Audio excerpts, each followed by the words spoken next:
All right, all right,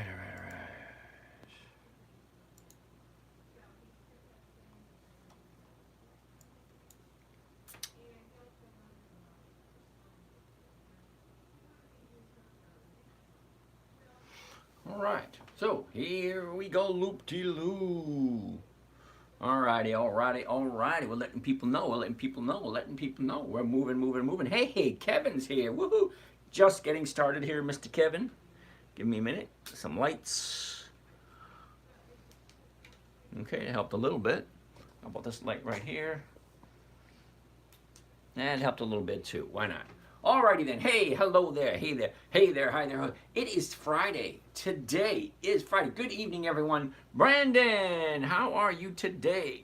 All right, just to let you guys know, Nasir, please, how can I get your phone number? Okay, Nasir, up here in the top left corner, okay, it says Dividend Stock Talk.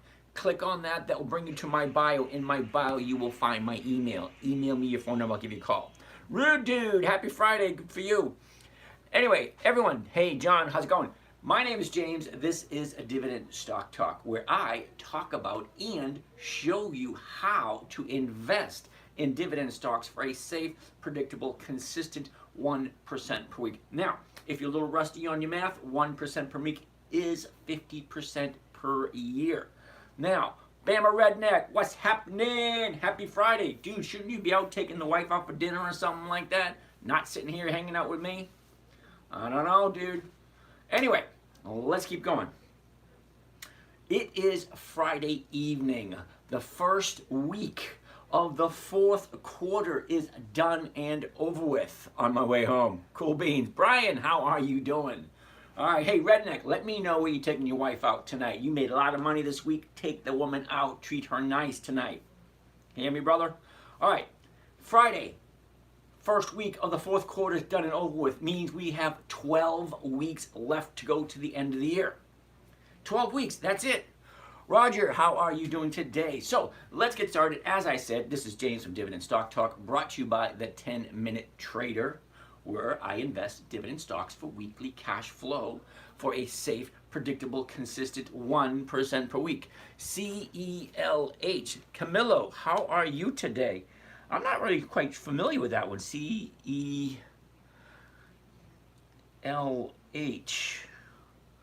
All right, we'll take a look at it, see what it says. Egist.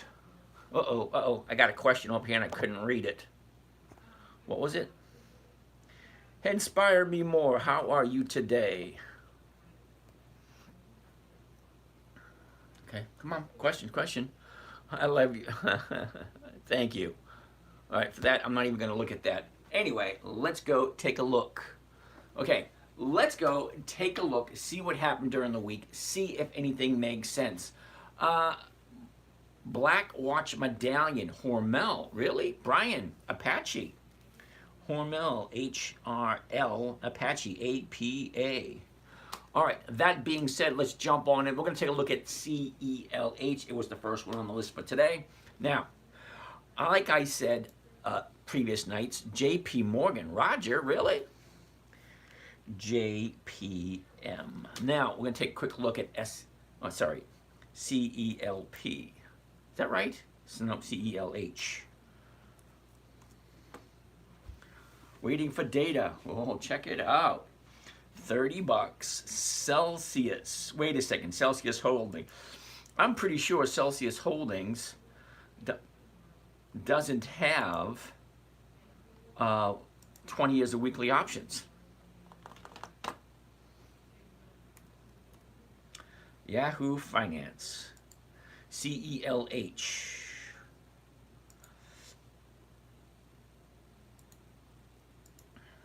CELH, Celsius Holdings. Yeah, dude, sorry. Celsius Holdings has no dividends at all. Okay, so when I say I like dividend stocks, specifically dividend stocks with 20 years or more of increased dividends, well, I want to make sure I can track how comfortable and how profitable the company is. The only way I can do that is to check and see how they share their dividends. How well did your cover calls do this week? DVA, let me think. I think I've sold 4 or 5 positions and I rolled about 10 or 15 into next week. Darbin Lee, hey, you're just jumping all over the place, aren't you? Rich Bruner, good evening to you too. All right, so CELH is going to be a no. APA, it's Apache. I like Apache. I've bought Apache many times in the past. Let's see what they look like for this week. Interesting, interesting. Very first thing I always want to see. Brian, ready? Check this out. Here's the high a year ago. Here's the bottom a couple of weeks ago. Here's the direction that it's currently going. I like the high, a low. Where was it? Where is it? What direction is it going? Well, now it's going to the downside. Here's the down right here a couple of weeks ago. Here's the bottom. You can make most of your money buying low, selling high. You've heard it for decades, generations even. You make money in the stock market, you buy low, you sell high. Well, here's the low right here for the year. This is where we are. So, currently 26.97. So the 27s, look at this. 58 cents a share. That is close to 2%. I love a 2% trade. As a matter of fact, let's actually do a trade so you can see how it's done. So we're going to do one here, and let's roll. You ready? We're looking at APA, Apache. The high, the low, where was it, where is it, what direction is it going? It dropped from the high of the year a year ago down to the bottom. Now she's bouncing up, going to the upside. Currently it's at 26.97. Now I like covered calls. It's one of the safest trading strategies there is. So I'm going to buy a stock, I'm going to sell an option against it. This gives somebody else the rights to buy it from me for the exact same price I paid for it. Why would I do that? Well, I'm doing that for a safe, predictable, consistent 1% per week. All right, if I buy it at 26.97, I sell somebody the rights to buy it from me at 27. Well, that's more than I paid for it. I'm going to pick up 58 cents a share. Now, you may think to yourself, 58 cents a share is not a lot of money, but do the math. It is a 2% trade, which means I'm buying it for 26.97. I'm selling it for 27. I'm making 2%. Well, that's not a lot, but here's the thing. If I make 2% every single week, that's over 100% per year. Now, I'm averaging around 1% per week. Okay, but I don't mind taking a 2% trade because every once in a while, I'll do a trade that doesn't give me 1%, and companies like this make up for it. Okay, let's take a quick look.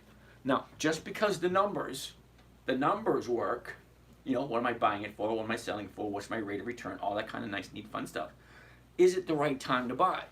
Well, the chart, by reading the chart, it gives you a good idea. Where was it? Where is it? Where is it going? Is it 100% accurate? No, it's not. But it gives me a good idea. Number one, never buy a stock that you do not know or do not understand. I know who Apache is. I have no problem buying them and holding on to them. So let's take a look at the numbers. A year ago, we opened up at 38.14. Oh, I gotta do this. Okay, here we go. 38.14 a year ago. The high of the year is 43.63. That's about a year ago. And then she drops throughout the whole year. Makes the bottom right here. I want to see that right there. Now, zoom into that, the last 90 days. Well, this is the last 90 days. Well, here's the high, here's the low, here's where it was, here's where it is. Look at the movement. Up, down, up, down, up, down, up, down, up, down, up, down, up. Okay, could it continue up? Yes, it could. It also could turn around and come back down again. Is that what it's going to do? Well, only time's going to tell. Okay, the questions you need to ask. Number one, always number one, does it make sense? Okay, do I know who the company is? Am I okay owning the company at this current price? Am I ready to hold on to it and collect those ever-increasing dividends for years? Great. Well, I buy it in the hopes of selling it within a week or two because I really don't want to hold on to anything. I want my money to keep rolling. Keep rolling, give me that 1% per week. So let's continue looking. 30 days, right here, we go, 30 days ago. Clear as a bell, can you see it? 30 days ago, 26, drops down to 23, shoots back up to 26, back down to 23 again, now she's at 27. Well, could it keep going up? Yeah, it could, but here's the thing, if I buy it Monday, who's to say it's going to go up for another 5 days? So as much as I like the company, I'm not going to take the chance. I don't like buying at the high. Nobody ever says buy at a high and wait for it to go higher. No, they say buy low and sell high. at this moment in time, as much as I like Apache, as much as the numbers are attractive, it's this right here is telling me it's not the right time to buy it. So as much as I like it, I'm gonna have to say not this week. We'll take a look at Apache in 2 weeks from today. And it's not on the list, but it is now. APA. All right, Apache. That being said, the next one on the list, Roger wants to take a look at JP Morgan. Okay, JP Morgan, we know who that is. JPM. Nice movement every time. Whoops. All right, we'll do one more video here. Every time I see a chart, first thing, 5 things I want to look at. 5. High, low. Where was it? Where is it? In what direction is it currently going? Okay. The highs right here, it pulled back a little bit. Now it's a little bit of movement there. I want to zoom into that, take a look. But before I waste my time with that, I want to go and check what the numbers look like. Is it financially worth it to me to take a look at? Because there's 9,664 different companies to invest in. Is this the right place to park my money for a little bit? Am I going to reach my goal? It's a very short-term goal. All right, 211.34. The closest one is going to be the 210, which is 460. Well, that's a hell yeah. That's more than 1%. Great. Let's take a look at the chart, see if it's the right time. If it is, we're going to actually run through a trade so you can see what it looks like and how to do it. All right, let's get going. More likes can attract more viewers. Keep it up. Yay! All right, DJ Normlove. DJ will take a look at AMT in a little bit. That's Applied Materials. Simone! Woohoo! Simone is in the house. How you doing, Simone? All right, let's finish up with JP Morgan. A year ago, we were at 144, dropped to the bottom of the year at the end of October of last year. Okay, that was 133.14. Here's the climb to the top. Climb to the top. 830, the end of August is the high of the year, and that was 225.48. All right, from there, you see this is a classic move. Check it out. The classic move from the high of the year, it drops to a 30-day period. Back up, back down. Now she's going back up again. I like that kind of movement. Now let's zoom into the last 30 days. Right there. Last 30 days, here we go. 30 days ago was the 30-day high. 3 days later, there's the 30-day bottom. I love a move like that. High to low. Where it's going next? It's going up. Well, it got up to 213, fell back down to 204. Now she's going back up again. How consistent is it going to go to the upside? Well, I like 2 days to the upside. If yesterday was a low, today is just 1 day to the upside. I like 2. So if Monday is another update, if she opens up higher on Monday, then it might be a contender to jump into because it is giving me more than 1%. Well, great. Let's actually do a trade and see what it looks like. Let's do it real quick. Now, we figured all that out, but before we do, let's take a look at the seasonality chart. Now, for those of you who don't know what a seasonality chart is, it's a chart that shows you a whole year of movement from January 1st all the way to the left to December 31st all the way to the right. The blue line represents the movement for this year. Okay, this blue dot, well, that's today. I want to see what's going to happen right here. Well, the red line, that tells me the average movement throughout the year from January to December 31st over a 10-year period. How often has it increased? Well, let's zoom in right here. Here's the fourth quarter from October to December. Well, you can't really mistake that move right there. Let's zoom into it right there. Okay, that is definitely going to the upside. All right, look at it. It goes up nice and slow and steady. I like slow and steady. I'm looking for cash flow. I'm not looking for capital appreciation. Now, people invest in the stock market for several reasons. Okay, some people want to, make a lot of money, so you buy something looking for that next Tesla, the next Bitcoin, the next big thing. That's what a lot of people are looking for. They're hoping they find something and it shoots through the roof. Yeah, great, fine, dandy. Well, I'm a realist. 60 years old, I'm retired, I have a certain amount of money. That has to last me for the rest of my life. So I invest it in a manner in which I get a safe, predictable, consistent 1% per week. Paul, how you doing? What are you clicking on to get seasonality on Thinkorswim? Whoa, good question. Give me a second. Let's finish up with JP Morgan first, and then I'll tell you that one. Oh, actually, we're actually going to do a trade on JP Morgan. So while I'm on the chart, I'm going to chart styles. You click on chart styles first. Chart styles. Third one down. See? 1, 2, 3, third one down. Window opens up. Right down here at the bottom says seasonality. Click on that. That brings you the seasonality chart. All right, let's get out of here. Let's actually do a trade on JP Morgan. Now, I like the 110s. Sorry, the 210s. See the price? If I buy it here, $211.34, I can sell the 210s and pick up $4.60 a share. If you're a little rusty with your math, let's actually walk through it and I'll actually show you what rate of return it's going to be. Okay, let's like that. Now let's roll. You ready? Let's hold on to that one. Now let's do another video. Yay! Another video. Okay, here we go. Okay, so we're actually going to do a live trade with JP Morgan. As you see what I have here, up on the top is the information on the stock itself. The open, the high, the low, the close, how much volume it was, and what's the current price, the bid and the ask. Okay, right now the current price, $211.34. Hypothetically speaking, that should be the price I'm going to pick it up for on Monday. Hypothetically. So first thing Monday morning at 9:30, all these numbers are going to change. And it's going to do exactly what you see on TV. The numbers flash, the numbers move around, they keep changing. Change. That's what they do all day long. The best you can do is pick a number, say, yep, that works for me, click it, tick it, and go. All right. So first thing I want to do is change it from a single option strategy to a covered call option strategy. This little button right here where it says spread single, I want to click on it.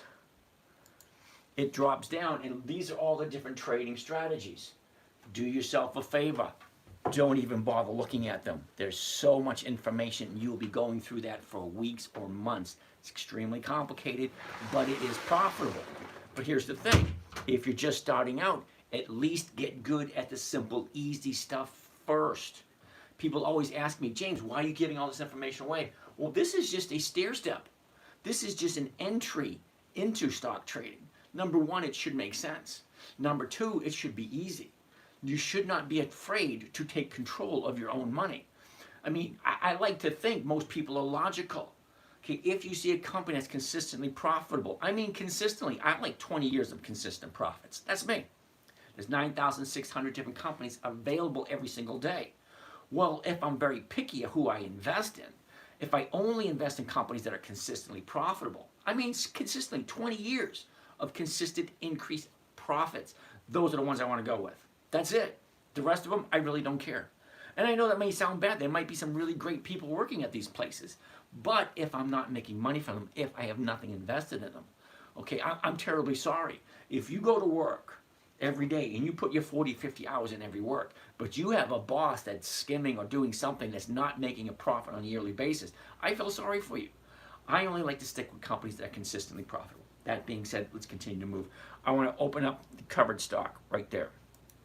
Everything changes. See that? Like I said, I want to look at the 210s. It's right here. So let's click on the 210 and I want to buy it. Right there, 210s, there it is. Now, it pops up. I already have it set for 10 contracts. But here's the thing. Whether you do 1, whether you do 10, whether you do 20, whether you do 50, however many, it doesn't really matter. The rate of return is always the same. Okay, so if you're afraid you have a small account and you're missing out, don't worry about it. 1% per week is 50% per year, which means you could hypothetically double your money every 16 months. So whether you have 5,000, 10,000, 100,000, 50% is 50%. So whatever you have, cut it in half, and that's the possibility of what the income could be. So if you have 100 grand, well, 50% rate of return is 50 grand a year. Well, that's nice. All right, so let's look at this. Here's the trade right here. That's what it looks like. I'm buying the stocks, I'm selling the options. This is doing 2 trades in one Swoop. That's like two birds with one stone. You ever hear that? Two birds with one stone. Well, this is two trades with two positions with one trade. Okay, click the confirm and send and let me explain it to you. Ready? Here it is. Hey, let's do it one line at a time. Hey, third party. What is that? 3 trade day. 3 trade day. I'm not quite sure what that means, but okay. Here's the trade right here. Buy 10 covered calls, JP Morgan. 11 October 24. That's next Friday. I like weekly options. I can do this every single week. I grew up in the 60s, 70s, and 80s. We woke up, we went to work, we clocked in at 8 o'clock, we clocked out at 4:30, 5 o'clock. It's exactly what we do in the stock market. I check in at 9, I put in an hour's worth of work.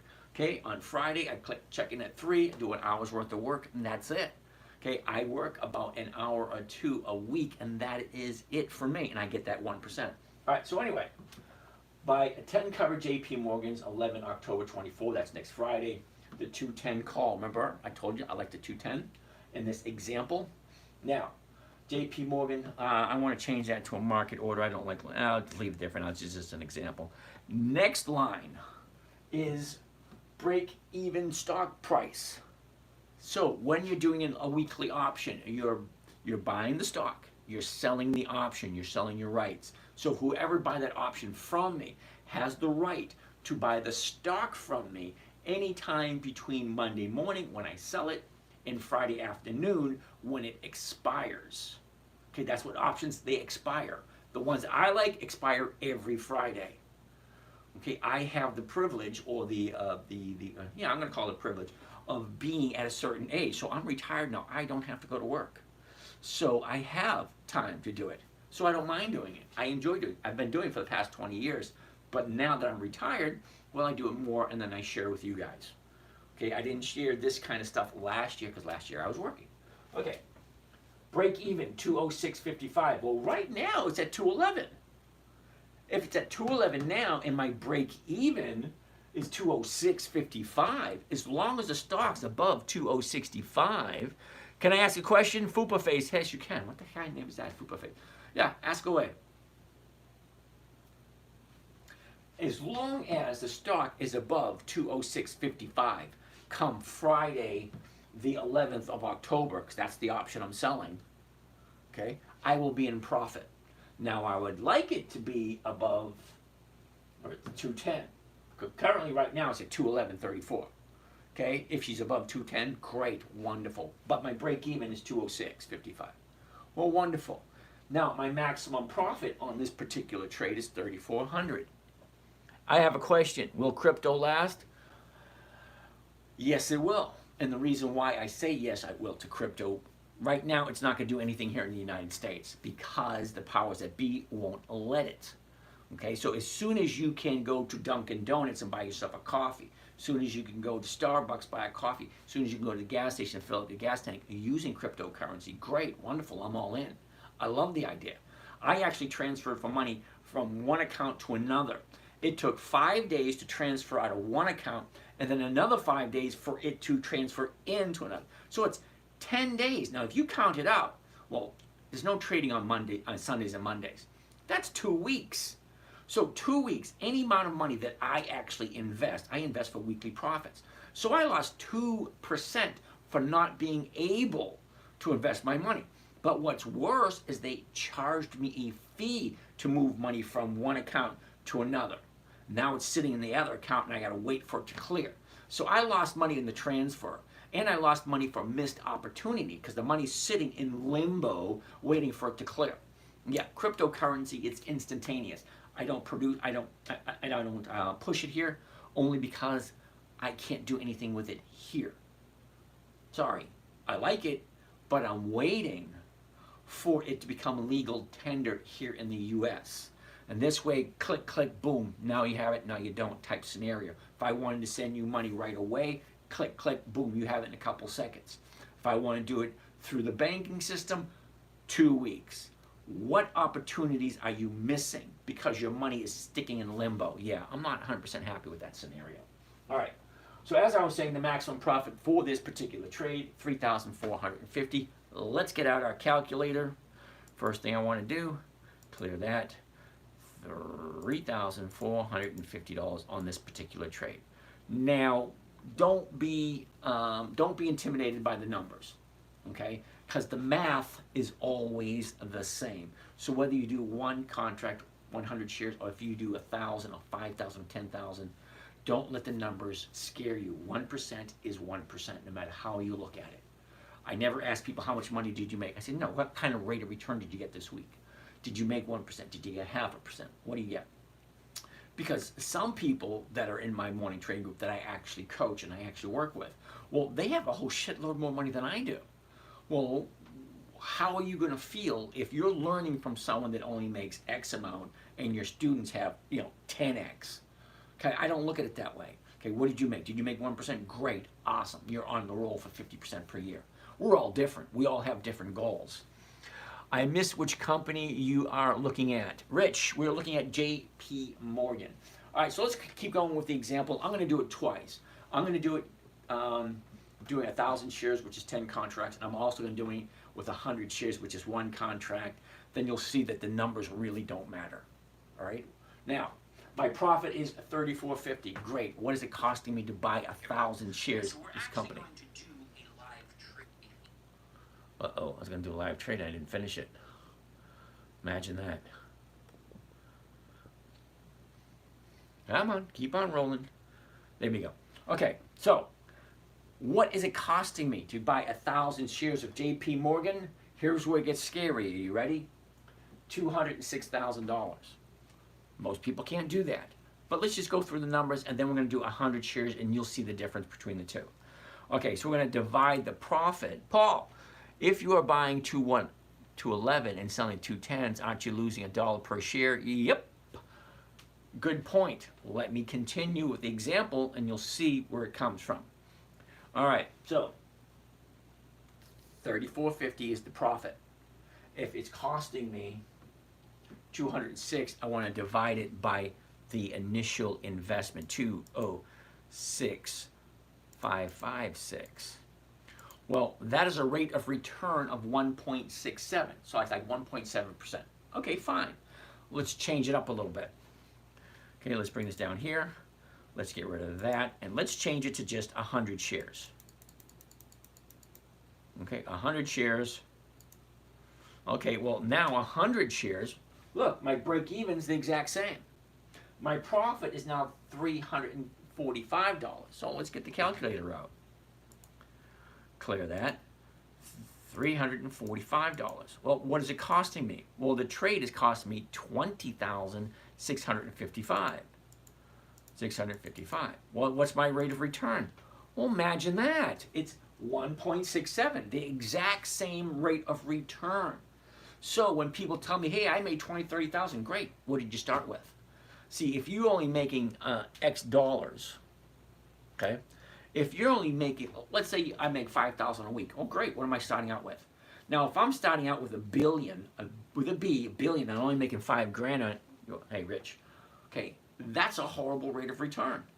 Now, if I'm starting out with, 100,000 and I make 1,000, well, that's 1%. Well, let's say you're starting out with 10,000 and you make 100. Well, that's still 1%. 1% is 1%. I don't like using numbers because it intimidates some people. Now, when I say 1% per week, well, you get all excited about it. That's great. That's 50% per year. But when I say 10 contracts and it's 200,000, it's like, ugh. But it's still 1.67%. Okay, if I do 100 shares, okay, well, 100 shares is only 20,000. But it's still 1.67%. The numbers don't change. Okay, if you make it 1%, great. That's 50% per year. You're going to double your money every 16 months. Wonderful. 16 months to double your money by using simple math. All right. That being said, I do like the company. I do like the trade. I am going to write it down for next week's consideration. JPM. I wrote it down and I circled it for next week. Yay! All right. DJ Norm wants to look at applied materials. All right. Let's get out of here. Let's get out of here. Let's get out of here. Let's get out of here. And let's put in, what's the next one on the list? Next one on the list is AMT, Applied Materials. Cool beans. What? No, wait a minute. AMT is American Tower Corporation. REIT. That's a hell no. Sorry, no, DJ Norm, that's a no. Okay? What you see here, October, 18 October, 15 November, 17 January, 17 April, 17 June. Yeah, that's a monthly optionable stock. I don't do monthlies. The reason why I don't do monthlies, I can only do it once a month. Well, once a month only comes to 12% a year, or 12 to 24% a year. It's only 12 times. I can only write a covered call once per month. Now, with a weekly option, well, I can do that 52 times a year. Now, I didn't go to college. I admit it freely. I'm terribly sorry. I have no student debt. Don't hate me. I took the road less traveled. I got out of high school. I went into the service. Got out of service. I opened up my own business. Okay, terribly sorry. I didn't do the college thing.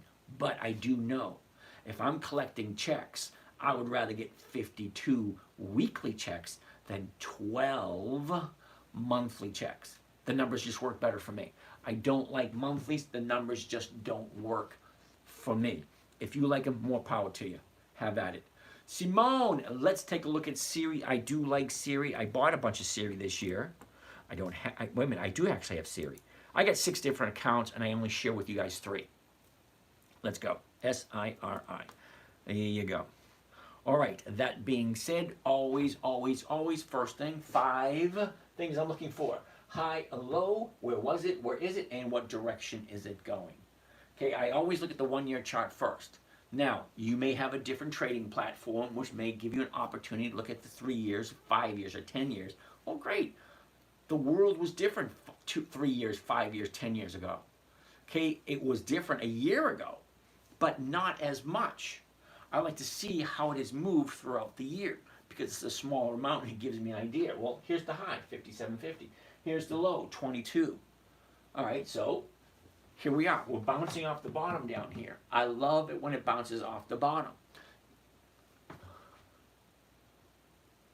All right, let's do that. No, let's do that. Let's do this done. All right. I love it when the stock bounces off the bottom, especially the bottom of the year. Because the top of the year is here, 57. Now we're at 22. That is a 50% drop. Okay, well, more than 50%. So 57.50 down to 22.73. That is more than a 50% drop. But the question is, do I like the company? Can I see myself buying this company and holding on to it? Well, I look at it a little bit differently. I want to buy it, collect a premium, and be out of it in a week. How is that going to work for me? Well, let's take a look at the numbers. Okay, first off, a year ago, we're at 43.95, topped out at 57.64. That was in the middle of December. Now, from the high, it sinks. It sinks right until June, shoots up in July, and drops back down in October. Simple to see. Up, down, up, down. Okay, we're right down here at the bottom. That's where you're going to make most of your money, buying low, selling high. So let's keep on going. The last 30 days,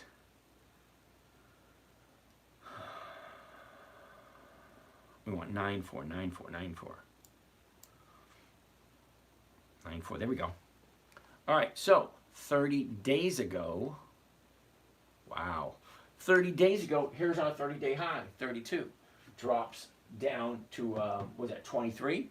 Back up a little bit, back down again. And the bottom is, we have a double bottom on Tuesday and Wednesday.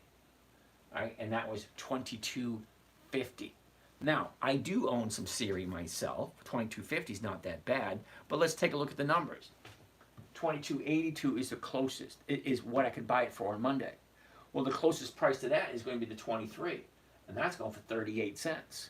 Okay, like I said, I didn't go to college, but I do know that is more than 1%. If you're having issues with your math and you don't know what 1% is, look at the price right here, 22.82. Take the decimal point, move it over 2 places. So 0.22, which is 22 cents or 23 cents. That's 1% of 22.82. Just move the decimal point over. All right, so you come down, closest one's to 23. That's 38 cents. That's a 1.5. That's 1.5% for 1 week. But the question is, do I like Siri? Does it make sense to me? Is this something I want to buy and hold on to? It's totally up to you. But let's take a look at the seasonality chart. What does S-Series usually do this time of year? Well, you really can't mistake that for anything else. Look at it. Okay, she's going to go sideways for about a week or so, and then she's going to go to the upside. Well, that makes sense to me. And I'm sorry if it's that simple. Number one, do I like Siri? Do I like Siri at this price? Does it make sense for me to buy it at this price, sell it to someone else for the same price I just paid for it, and collect a 1 or 2% profit and then move on to the next company? I have no problem holding on to it. What happens? I always get this question. Well, what happens if the stock drops? Well, it's going to. That's all they do. You have 3 opportunities when you buy. The stock's going to go up, the stock's going to go down, or the stock's going to go absolutely nowhere. What did you think it was going to do? Did you think it was going to come to your house and make your bed and fold those corners nice, put candy on your pillows before you... No. Stocks go up, stocks go down. I have 5 simple rules. And rule number 1, and I always come back to rule number 1. If you do not understand the stock and you do not want to hold on to it for a long period of time, well, don't buy it. I mean, come on, really? Is it that simple? If you don't understand the company, if it doesn't make sense to you, if you can't picture yourself at a cocktail party sharing with your family and friends, oh yeah, I own some Siri, this is what they do. If you can't have that conversation with someone, then don't buy it. Never buy something you don't understand. That's simple. Now, the trading strategy I'm showing you was created for my 9-year-old daughter, and she got it. It was simple. If you don't understand it, don't buy it. That's simple.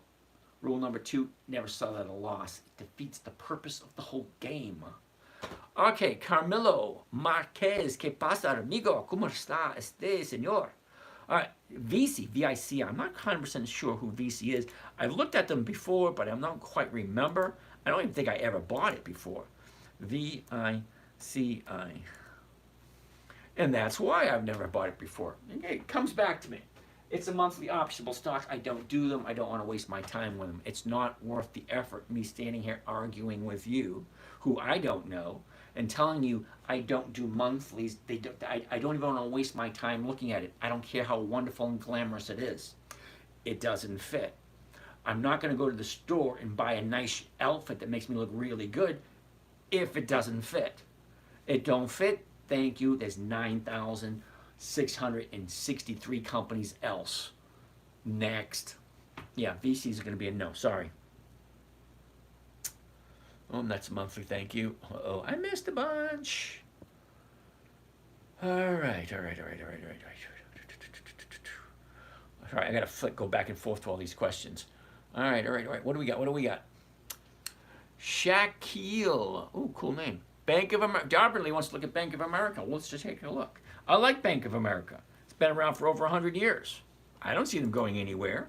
Not anytime soon, anyway. Oh, Canida? Is that right? Canida? You think the jobs reports are wrong? I didn't say anything at all about the jobs reports. I don't pay attention to any of that crap whatsoever. The reason being, Miss Canidra, I don't know. The reason why I don't pay any attention to that, it's kind of like taxes. You take your tax return to 10 different tax preparers, you're going to get 10 different answers. Okay? So you look at the jobs report, well, who prepared it? And who prepared it for who? You ever hear that old saying that 90% of all doctors agree with the outcome of whoever is paying for the study? That's the stupidest thing I ever heard. If you're going to pay a doctor to take a look at a study, and what is he going to do? Say no? No, 90% of all doctors agree with whoever's paying with the study. All right. Shaquille Pereira. Okay. To maximize dividend income in my Roth, would you prefer SCHD or VOO? Oh my goodness, this person's new. The reason why I'm asking you, the reason why I'm saying you're new is because if you've actually been here before, you know that SCHD and VOO are absolutely horrible investments for anyone who is serious about investing. I had to throw that second part in there because it's okay for people who say, yeah, here, you take my money, you let me know what you want to give me. Okay, let's take a look at some of those numbers, Shaquille. You ready? Now, I'm not going to go and look on Thinkorswim. I'm going to go to Yahoo Finance, and I'm going to show you on Yahoo Finance, SCHD. Okay, so here it comes. SCHD, you ready? Schwab U.S. Dividend Equity ETF. Antonio, how are you doing? ETF. Do you understand what ETF means? It means electronically traded fund. It actually means exchange traded fund, but let's not, we're not talking quantitative easing or quantitative tightening or any of that bullshit that the administration tries to pass off to us, saying it's this when it's really not. Okay? ETF, electronically traded fund. You're giving your money to a computer, and the computer is actually telling you what you're going to get as a rate of return. Okay, fine. I've seen enough Terminator movies. Yeah, no thank you. All right, so do you see right here the yield for SCHD? 3.47. Now, I'm showing you a safe, predictable, consistent way that you can do it yourself if you want to step up and say, hey, this is my money. I'm going to do what's best for me. 1% a week is over 50% per year. You're giving your money to a computer, and the computer is giving you 3.47. 3.5%. Yeah, no thank you. But wait, it gets worse. Actually, it does. We can't see anything. We can't see nothing. Terribly sorry. This screen right here behind me is live on YouTube. So if you are on YouTube, okay, are you on a laptop? Are you on a computer? Or are you on, what do you call those thingies? A phone or an iPad, something like that? Yeah, you're not going to be able to see it on that. You can actually see it on your big screen TV. But I'm just showing you the numbers. Okay, so if I go to historical performance, historical data, you're on a phone. Yeah, you're not going to see anything on a phone, dude. The screen behind me is live on YouTube. So you could actually go to YouTube, okay, on your big screen TV in your living room. Get up, go into your living room, go sit in front of the big screen TV, pull up YouTube, and put in the 10-minute trade, and it'll pop right up. Okay, hold on. I gotta do this video. Okay. So, ETF. Let's take a look at how wonderful Hey, I'm from India. Chandra, how are you today? Was it Namaste? Cryptomania, how you doing? I'm painting a car in the paint booth in the garage working late on a Friday. Holy cow. Brother, I could ask a question. Here you go. Are you working late? Okay? Is it like, no, see, I used to work in the corporate world, all right? When 4:30 came around, we all punched time clock, we're all out of there. Some of the guys would stay late and do private work, work for themselves, so earn a little bit of extra money. That could be it. Antonio Passati, okay. Any recommendations on tools to show calendars with EX day? Can't find anything on my own, having trouble. Whoa, here you go. Google. Okay, whatever search engine you use for wherever you are, here we use Google, we use Bing, whatever. Okay, flat rate. Okay. Flat rate, but is that for your own personal income separate from the company, or is that going to the company and you're staying late at overtime? Also, what do you think about Trump's plan not to tax overtime pay? I think that's freaking brilliant. Anyway. Yeah, no tax on tips and no tax on overtime pay. I think that's freaking brilliant, because the only people that actually do overtime are those that actually bust their ass and actually want to make something out of life. All right, anyway, so here we are. We want to take a look at historical performance. I want to look at, well, I'm going to show you. Yeah, awesome. Yeah, all right. So I want to look at how consistent, Shackley, I want to see how consistent this is with increasing their dividends, because that's what I'm looking for. So I want to go to maximum amount. Okay, so what's being shown here are all the dividends this company had paid Even if I'm Canada, I love guy. Way to go. So I want to look at how consistent they are with increasing their dividends. Now, if you don't know this, a dividend is a portion of the profits that the company gives to us. You and me, we are the investors. Okay? The investors, we buy and we sell the stocks. When you buy the stock, you become an owner of the company. As an owner of the company, you're entitled to some of the profits. Oh, yeah, you wanted to take a look at somebody want to take a look at the calendar, an EX dividend calendar. Yeah, go to Google and you put in the search engine EX dividend calendar, and a whole bunch of them will pop up. All right, so let's take a look at the dividends with this company. Now, see the very first dividend they paid? 2011, 13 years ago.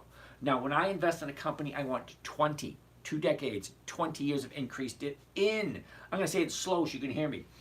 20 years of increased dividends. So, if the company is consistently profitable and a portion of the profits goes to the investors, logic, reason, common sense tells me if the dividends keep increasing, well, the profits got to increase too. So you have over 300 companies. Well, we'll get to that in a second. Hold on. Well, let's look at the dividends on this piece of crap. Thank you, but shows all thousands of companies and not the ones we want. Yeah, I get that. You asked for a dividend calendar. That's where the dividend calendar is. Okay, you got to go to a dividend calendar that allows you to import your own stocks.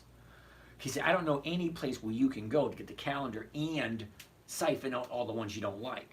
Okay, the ones for Think or Swim, what I like.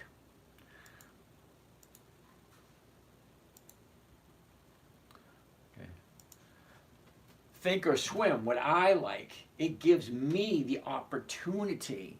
Let's just click right here. Okay, personal. These are all my own personal lists. I can import lists into Think or Swim. Bob, how are you? Must be shining. All right. Hi to you guys. Thanks for showing up. Okay. The one for Think or Swim allows me to import lists. So if I go to Google and put in Dividend Kings List 2024, well, you're going to have a whole bunch of people offering you a list of those, I think it's 54 companies. You cut and paste that list and you insert it into the calendar on Think or Swim. I don't know about any of the other EX dividend calendars. I really don't know. Okay, so whatever system you want to use, however you want to take track of your dividend stocks in a calendar, fine, great. All right, I don't know how to do that. So anyway, let's get back to where we were. So as I was saying, SCHD, let's take a look at the dividends. I'm going to scroll down, read them to you, and you let me know if it makes sense, all right? Now, I'm looking for increasing. Much appreciated. You're welcome there, Antonio. 2011 was the first dividend. I like 20 years of dividends. Well, 20 years of dividend goes all the way back to 2004, not 2011. Okay, so 12, 14, 21, 26. Ooh, looking good so far. 20, well, it just decreased it 20%. So from 26 to 20, that's a decrease of 20%, 30%. No, 20%, I was right. It's 20, 23 to 25, 25 to 27, to 25, backwards again, a 10% decrease. 28, 27, back again. 31, 30, decrease. 27, another a 10% decrease. Okay, 30, 32, 24, a 25% decrease. Okay, 40, 33, 7, that's a little bit less than, that's about 8% decrease. 33, 34, 35, 26. That's 9 cents decrease. So 9 cents on a 37, that's 7, that's a 30, is that a 30%? Anyway, what I'm trying to get at is there's no consistency whatsoever with SCHD. It goes up, it drops, it goes up, it drops, it goes up, it drops. No consistency. Now picture yourself somebody like me, okay? 1 month or 1 quarter, I'm getting $1,000. Next quarter, I'm getting 900. Next quarter, I'm getting 1,100. Next quarter, I'm getting 800. Next quarter, no consistency, no thank you. Okay, VOO is the exact same. Okay, no consistency on the increases of dividends. So let's look at VOO. VOO. Okay, so VOO, their dividends, take a look at this. Basically the same thing. 2011, 69 to 57. Well, that's going backwards.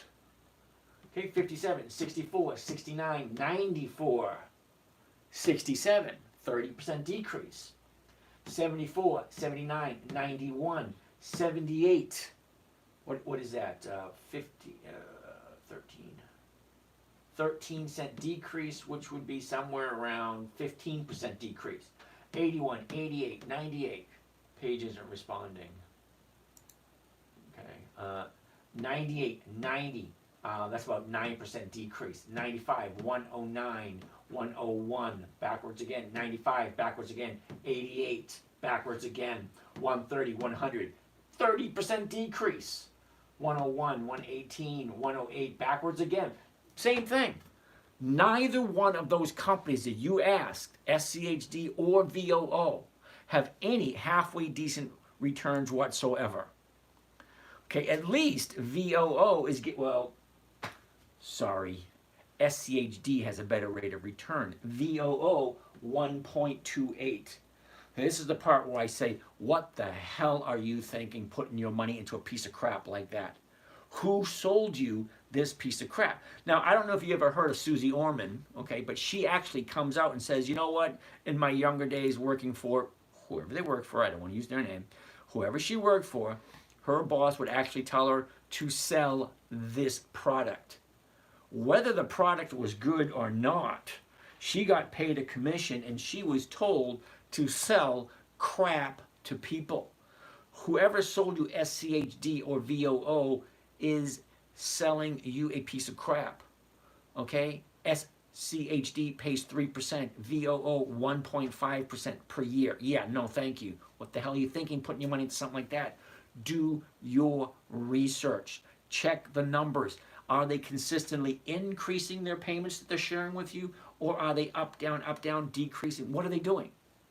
Okay, SCHD and VOO both have no consistency in their profits whatsoever. Okay, you're giving your money to someone who's not consistently successful. A successful business makes more money year after year after year after year. It's not a roller coaster ride. This is your money we're talking about. Nobody has more money. Nobody has more interest in your money than you. It is your money. You worked for it. Make sure you do research before you buy anything. I always tell people, does it make sense? So if you're taking a look at SCHD, well, take a good look at it. Don't just take one of those shiny pamphlets they give you and they say, oh, you're going to get a monthly income. Yeah, but the monthly income is going to come to 1.3% for the year. So you put in all your money, you're getting a 1.37% per year in VOO. SCHD is giving you what, 3.5? Whoop-de-doo. Okay, what I'm showing you here is a strategy they made for my 9-year-old daughter. In 2008, she gets up on my lap and says, Daddy, can you teach me to do what you're doing? I said, okay. So for a 9-year-old, it had to be simple. Safe, predictable, consistent, no way to lose. That's an excellent recipe for success. Simple, safe, predictable, consistent, no way to lose. The 5 rules. Simple rules. We're not talking complications here. Adults have a tendency to make it more complicated than it is intended to be. Rule number 1, never buy something you don't understand. Never buy something you don't want to hold on to. Buy it as if you're going to hold on to it. It's like a mini marriage. It's like, oh, I love this company. I want to buy it. I want to put my money into it. If they have 20 years of increased profits, we haven't got to that part yet. Rule number 1, Never buy something you don't understand. Rule number 2, never sell at a loss. It defeats the purpose of the game. We're not here to lose money, okay? We're here to make a profit. Rule number 3, make sure the company's consistently profitable. Out of 9,600 different companies, I want to make sure that their profits continuously increase for 20 consecutive years or more, okay? To find that out, I go directly to the dividends. I don't want to read all those reports. I have no desire whatsoever. Because in the outline of the corporation, if they have one little section that says this amount of the profits goes back to the investors, every year that number gets higher and higher and higher. Well, you can't give your investors more money if you're not more profitable every year. So it only makes sense. Think about it. Logic, reason, common sense. If you're profitable, great, wonderful. But I want to make sure you're profitable for 20 consecutive years. That's me. If you want to do 10 years, fine. You want to do 5 years, hey, more power to you. Okay, you just have more crap to look at than I do. I only have 300 companies to look at. That may sound like a lot, but they only pay a dividend once per quarter. That's every 90 days. So if I take all 300 and I throw it into the calendar tells me when to look at it. Do I care what they do? No. I care about how consistently profitable they are, how successful they are. Okay? So, J.P. Morgan, Toll Brothers, Hormel, FL. Uh-oh. What the heck is FL? It's probably going to be an easy one. Foot Locker. Damn it, I should have known that one. All right. Delta Airlines, Lennar, CVS, Cigna, Bank Mellon, blah, blah, blah. Okay, I like those companies. They consistently increase their dividends every single year. And that tells me they're consistently profitable. Great. Well, we are currently October. Is that right? Yeah. No, that's not right. Oh, 2023, that's the wrong freaking date. Let's go, here you go, October 2024. There we are, right here. Okay. We're currently right here. So these are the companies that are paying a dividend next week. Okay? Microtechnology, Bank Mellon, The Gap, Lennar, Delta Airlines, AT&T, Verizon, AEO, Toll Brothers. That's just this one list. Now I have about 8 or 9 lists, so I have plenty to look at. But those are the only ones I'm looking at for this week. I could care less about these ones. I could care less about those ones.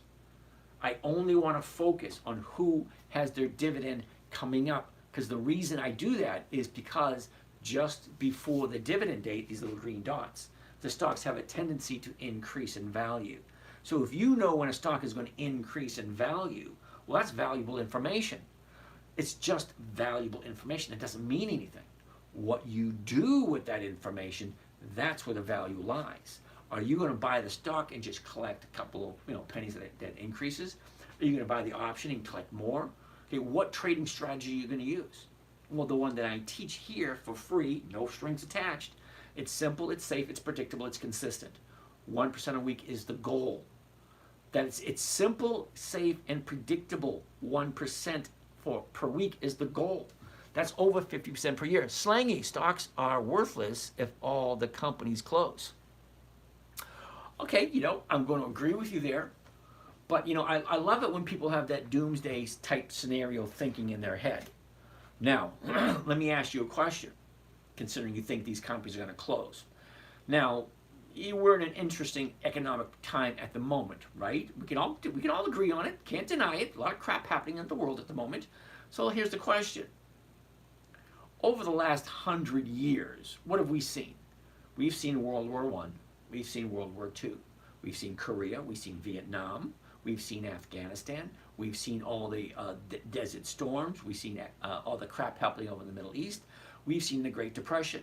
We've seen the stock market crash. We've seen the oil embargo. We've seen the financial crash. We've seen the housing bubble collapse. We've seen a dot-com bust. We've seen Y2K. We've seen a lot of shit over the last 100 years. Okay? So all of that crap's happened over the last 100 years, but what hasn't changed? Coca-Cola's been making Coca-Cola for 140 years. Did you hear that? Over 140 years. You honestly think, seriously, honestly think that Coca-Cola is going to stop making Coca-Cola? Hell no. Okay, you think Johnson & Johnson's going to stop making Band-Aids? Well, how about Colgate-Palmolive? You think they're not going to make mouthwash and toothpaste and toothbrushes anymore? Think what you're saying through seriously. Okay, during the financial crisis, okay, stocks lost anywhere between, I don't know, 70 to 90% of their value. Lots of CEOs are quitting, got it. We also see tons of company close. Yep, we always see that too. Okay? There's a reason for all that. There's something working behind the lines that we don't know. So why are we doing it? Why are we invest in the stock market? Well, here you go. This is the reason why I'm doing it. Because although our dollar may collapse, okay, because of the BRICS nation and all this kind of crap and the cryptocurrency, yeah, it might. But you know what's not going to change? Ford's not going to disappear. U.S. Steel is not going to disappear. Okay? AI and automation, buyer beware. Yeah, I get that. Okay? All these companies that have been in business for over 100 years, they've seen all this crap before. They have a recipe book for what happens when this happens. Well, this is what we do. So let's get back to my example. Yeah, so the so the dollar disappears. Great, well, they're going to replace it with something else. But you know what happens to your stocks? You own a portion of that corporation. That is an asset. You can do whatever you want to a house. You can blow it up. You can do anything you want. But you'll never, ever, ever demolish it. Because that little square piece of land is a tangible asset. So we're buying tangible assets here. We're buying bits and pieces of CVS, Hormel, Alley Bank, US Bank, Comcast, Campbell Soup. We're buying a portion of that. And yeah, when the currency goes to shit, you still own a portion of the company. Whatever they replace the dollar with, well, you still got to buy some Campbell Soup. You're still going to buy some, your phone bill with AT&T or Verizon, okay? No matter what happens, owning an asset, Coca-Cola is still going to be here in 20, 40, 50 years. If you buy stock in Coca-Cola, well, yeah, the dollars may disappear, but the portion of stocks you own will never disappear. Once you own a part of the company, well, that's yours until you decide to sell. Okay, so if I own a portion of this company, this company, this company, and this company, no matter what happens in the economy, well, they're still making Coca-Colas, they're still making our cars, if they're still having cell phone service, well, I'm getting a portion of the profits because I own part of the company. That's what we're doing here. We're taking our money and we're putting into an asset that is going to generate a cash flow. Now, do we know what's going to happen? At the end of the year? No. Do we know what's going to happen next year? No. Do we know what's going to happen in the next 5 or 10, 15 years? No. But I do know, I have a good feeling. I could be wrong. I have a good feeling that Coca-Cola is going to be here in 5 years. How do I say that? Well, it's been here for over 140. What has changed in the last 140 years to make you think Coca-Cola is just going to say, you know what, fuck it, we did enough, had a nice run, let's leave. It doesn't work that way. People at Coca-Cola are going to continue to make Coca-Cola, all right? Okay, so never buy a company you do not understand and you do not believe in, okay? SCHDVOO, no thank you. The numbers are absolutely horrendous. So let's look at something a little bit better. Okay, VC, no. American Tower, never heard of it. You think job report is wrong? Okay, Kenita, I don't actually pay attention to the jobs report. Because whoever made the jobs report made it for someone to see the numbers in which they want to see. I don't trust a damn thing that comes out of the government. I sold out of TSLA, planning to sell out my NVIDIA. Any advice? Yeah.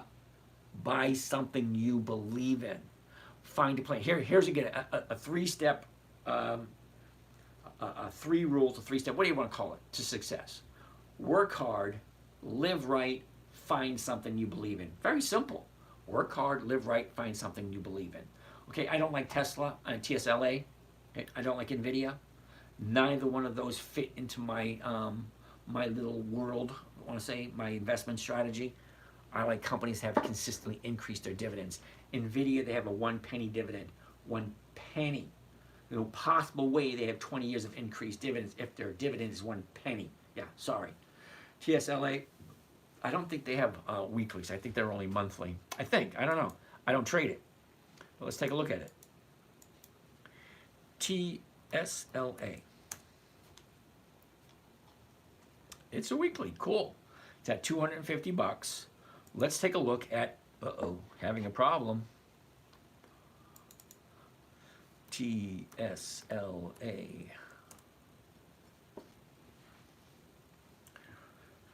TSLA. Oh, let's see. How much dividends are they paying out? 0. Okay, why would I invest in a company that doesn't share their profits? Think about it. If I'm going to invest my money in your company, what are you telling me? I don't get any money until I sell? That doesn't work for me. What do you think about Forex trading? It's a young man's game. Okay, I don't want to sit in front of the computer. And it's almost always news driven. Think about it. Forex, you're trading one currency against another.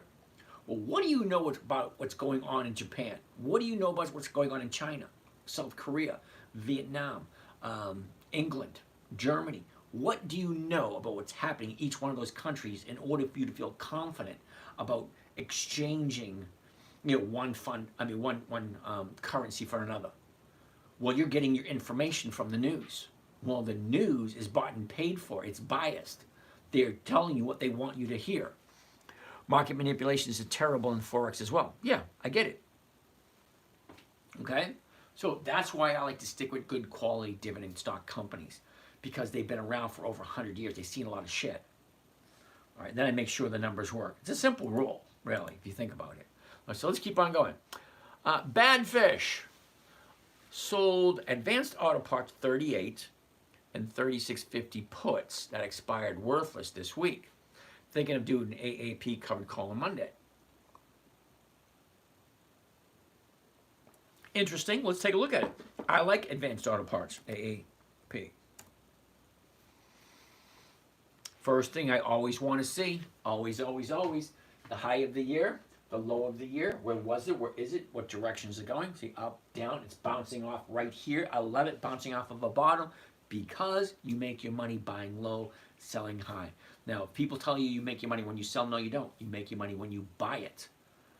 Okay, you make your money when you buy it. What would you do with $1,000? Pizza party. Seriously though, if you're starting out with $1,000, you're gonna have to start with a different strategy. Okay, there's not very many stocks you can buy and buy 100, because when you do a covered call, you need 100 shares. Now there are some companies that are $3, $4, $5, $6 that you can do, 100 shares and sell one contract. But 1% is 1%. So $1,000, you're only gonna make $10. $10 a week. Okay, so $10 a week is slowly going to add up.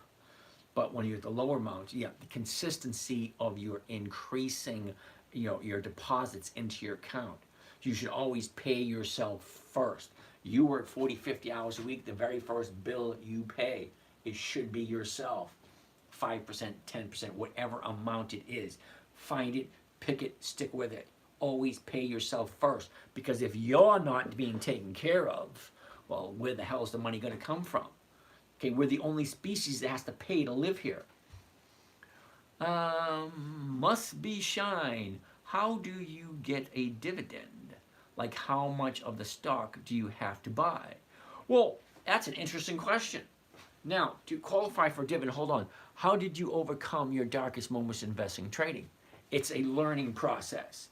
You make a mistake, it hurts a lot, you don't sleep for a few days, and then you say to yourself, I ain't doing that again. Okay, I lost 91,000 in 1 week because I thought I was smarter than I really was. Okay, I bought something, I put all my money into one position, it went the wrong way, I got a phone call from the broker that said, excuse me, Mr. James, you are done. Okay, I've never heard of anybody else getting that phone call but me. I talked to lots of people. Who has ever gotten a phone call from their broker and it went like this? Hello, Mr. Gardino, you are done. Not hi, hello, how are you doing, how's your day? You are done. We're liquidating your positions to cover your shorts. Fine. That's the conversation I got from my broker. Nobody, never heard of anybody getting that phone call. I'm the only one that I know of. So you want to know how you get the dividend. You buy a dividend stock. Okay, they pay a dividend every 90 days. Now, some companies pay once a year. Yeah, some companies pay once a year. Some companies pay twice a year. Most companies pay 4 times a year. They call that quarterly. January, February, March, first quarter. April, May, June, second quarter. July, August, September, third quarter.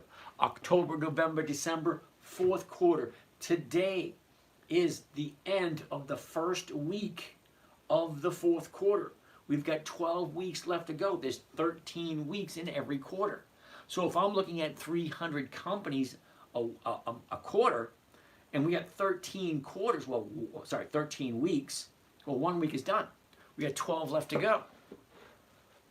Okay, so you can buy one stock, collect a dividend. You can get 101 stocks and collect 101 dividends. It's always per share.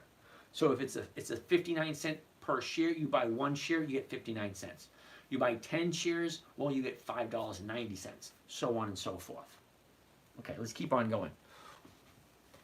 All right, AAP, this is what we're looking at. High, low, was, is, direction. Here we go, it's bouncing off this.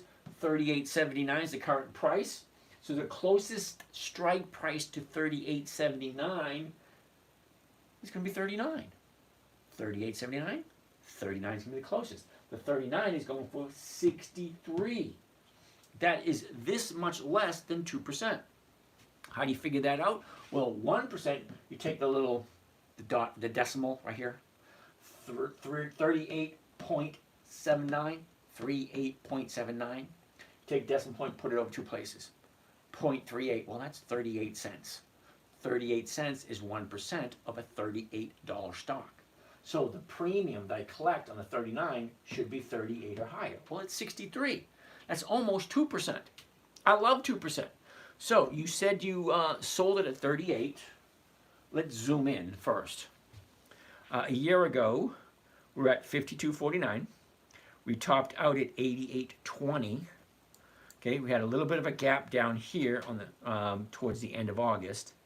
The bottom, right here, last 30 days. Ooh, take a look at that. That looks cool. Now, what do I mean by that? 30 days ago was the 30-day high. Okay, what is that? 43.70, something like that. She drops 37.50, back up to 43. Back down, back up, back down. Here's the 30-day bottom, 36.50. Okay, today was an update. Today she's bouncing off that bottom. I like 2 days to the upside. This is only one. Yesterday was the 30-day bottom. Today was higher. So if Monday is higher, that's the invitation for me to jump in. I like 2 days to the upside. So you sold it for 38. Right here. Okay. And the 36.50 puts. Well, the 36.50 puts are going to expire worthless because they're way down here. So you made money here doing the covered call, and you made money on the 36.50 puts. You get double thumbs up, dude. That was cool. Nice move. So next week, if you think about it, if she is bouncing off, I would sell the 40 puts, buy the covered call, and sell the 39 calls. Then we get, income coming from either way. Okay, so the 40 puts, those are going for $1.64. That's like a 4% trade. Okay, the 38 calls, that's almost 2%. So the covered call would be 2%. The cash secured put, if you're doing the 40, well, that's 4%. The 39, it's 3%. Okay, the 38.50, that's 2%. The 38, it's 1%, so on and so forth. Okay, it's always a numbers game. Always weigh the pros and cons about the numbers that you're looking at. So let's keep on going. Chapo in Charlie's world. Yes, please, slowly. Which platform is this? This is Thinkorswim. Next best price. G Money, how are you today? It's a civil duty to share the knowledge and help others. You know what? I believe that. I do. Okay, I retired in November. So I've been retired for almost a year. Okay, like 10 months. November. Okay, so here's the thing. I felt, and people say, well, I got a calling. Well, I did. Okay, I want to share what I have up here. I don't want to take what I have up here to the grave. I want to make videos. Now, I'm working on 7 different cameras. Okay, 1, 2, 3, 4, 5, which means I'm broadcasting out to a bunch of different places with the hopes that my information is being assimilated and then people start asking questions. Okay, you don't have to believe me. I have no education. You don't know me.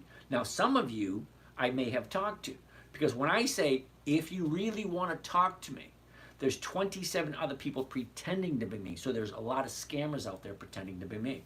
It's a little flattering, but I do have to warn you. So if you really want to talk to me, put your number here in the bio. I will give you a call. And don't be surprised if I give you a call. If you don't answer the phone, I can't help you out. Okay? I do call. Sometimes people don't answer the phone. Or some people say, I didn't know it was you. Anyway, so yeah, I believe that too. It's a civic duty to share your knowledge to help others. You're right. Absolutely right. That's why I'm here sharing this information for free. Now, I do have a paid service for those that are really serious, because I'm a firm believer. Listen closely. I'm a firm believer that those who pay attention. Those who pay more attention. So for those of you guys here for free, yeah, you're getting free information to learn how to get 50% per year. Okay, it is recorded live on YouTube. So you can go back and watch all these videos over and over and over again. So why am I doing it? I'm doing it for 2 or 3 different reasons. Number one, I believe, just like he said, of giving back to the community, sharing my knowledge. Great. I'm also creating a legacy for my children and my grandchildren and my great-grandchildren who don't even exist yet. So hi for Papa G, all you guys, whoever your name is, whatever your name is, Papa G. That would be me and Papa G. Anyway, so that being said, 10, 15, 20 years from now, when I'm no longer here, my information will still be here on Yahoo or YouTube, wherever it is. Okay, so I'm creating something for my children and my grandchildren. So you guys just so happen to be gleaning from that information. You get to grasp on the information also. So let's keep on going. Chapo and Charlie's World. Thanks for giving it a go. Should be easy, he says. It was created for my 9-year-old daughter. Of course it is. Made money off the first call option. Cool beads, Donald, way to go. What's the best performing asset of the decade, David? Thank you. Okay, keep on going, keep on going. All right, Chapo and Charlie's World, you can always paper trade until you get used to it. Hey, Laurie, thank you for that, and that's what I actually tell everyone. Do not put real money into it until you get good at paper trading.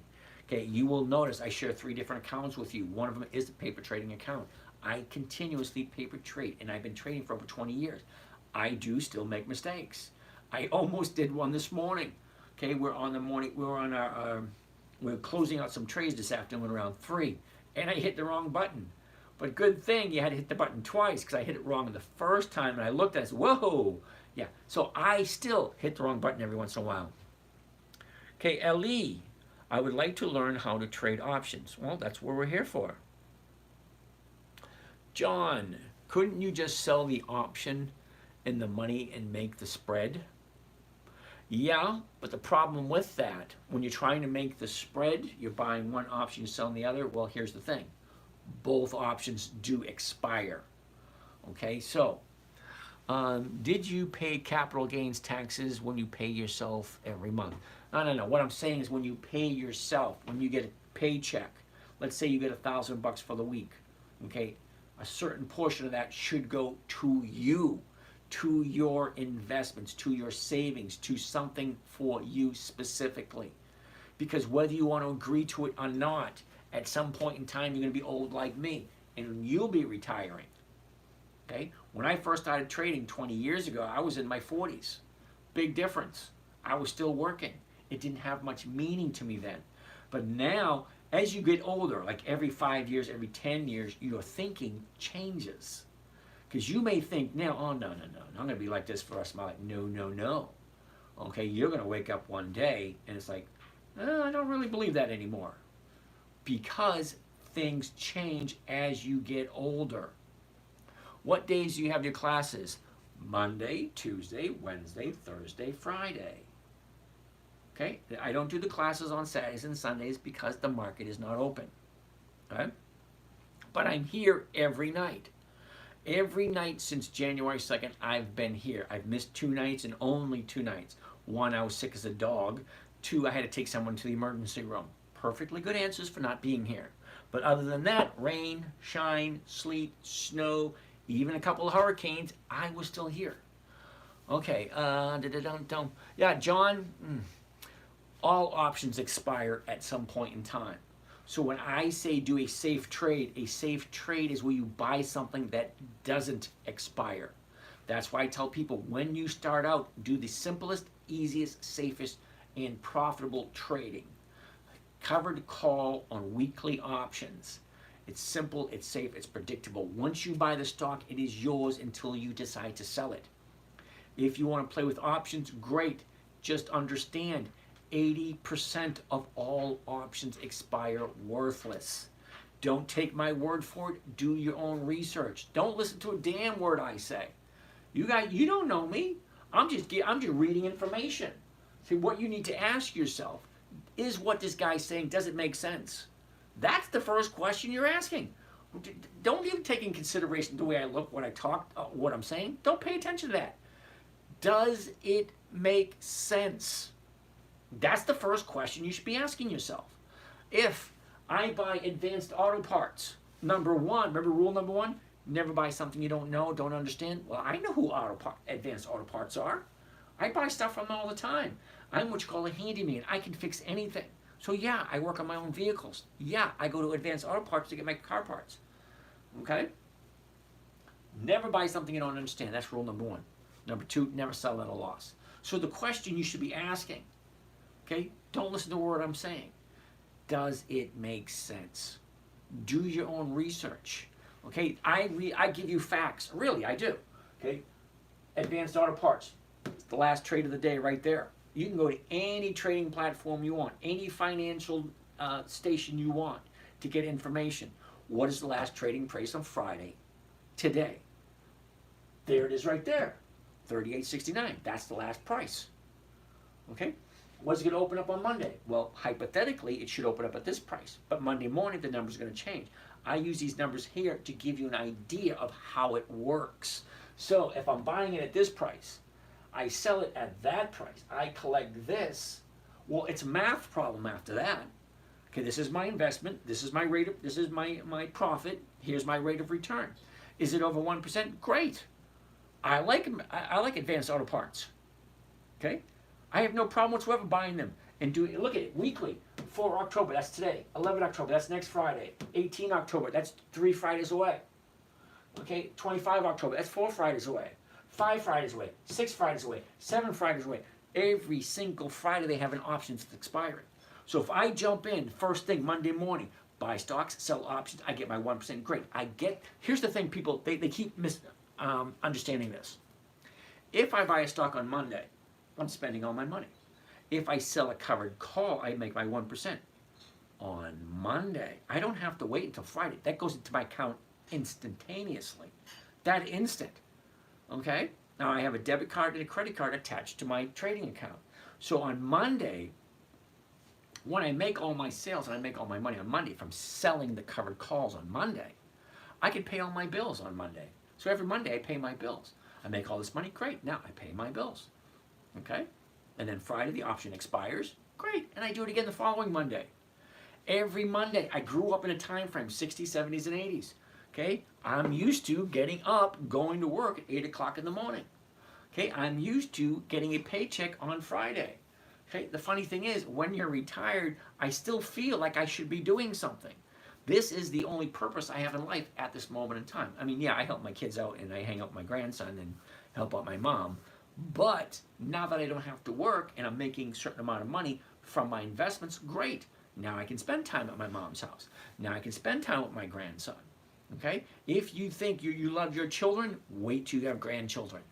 Okay? Grandparents and grandchildren, they get along awesomely. You know why? You ready for this? They share a common enemy. The children, they don't listen.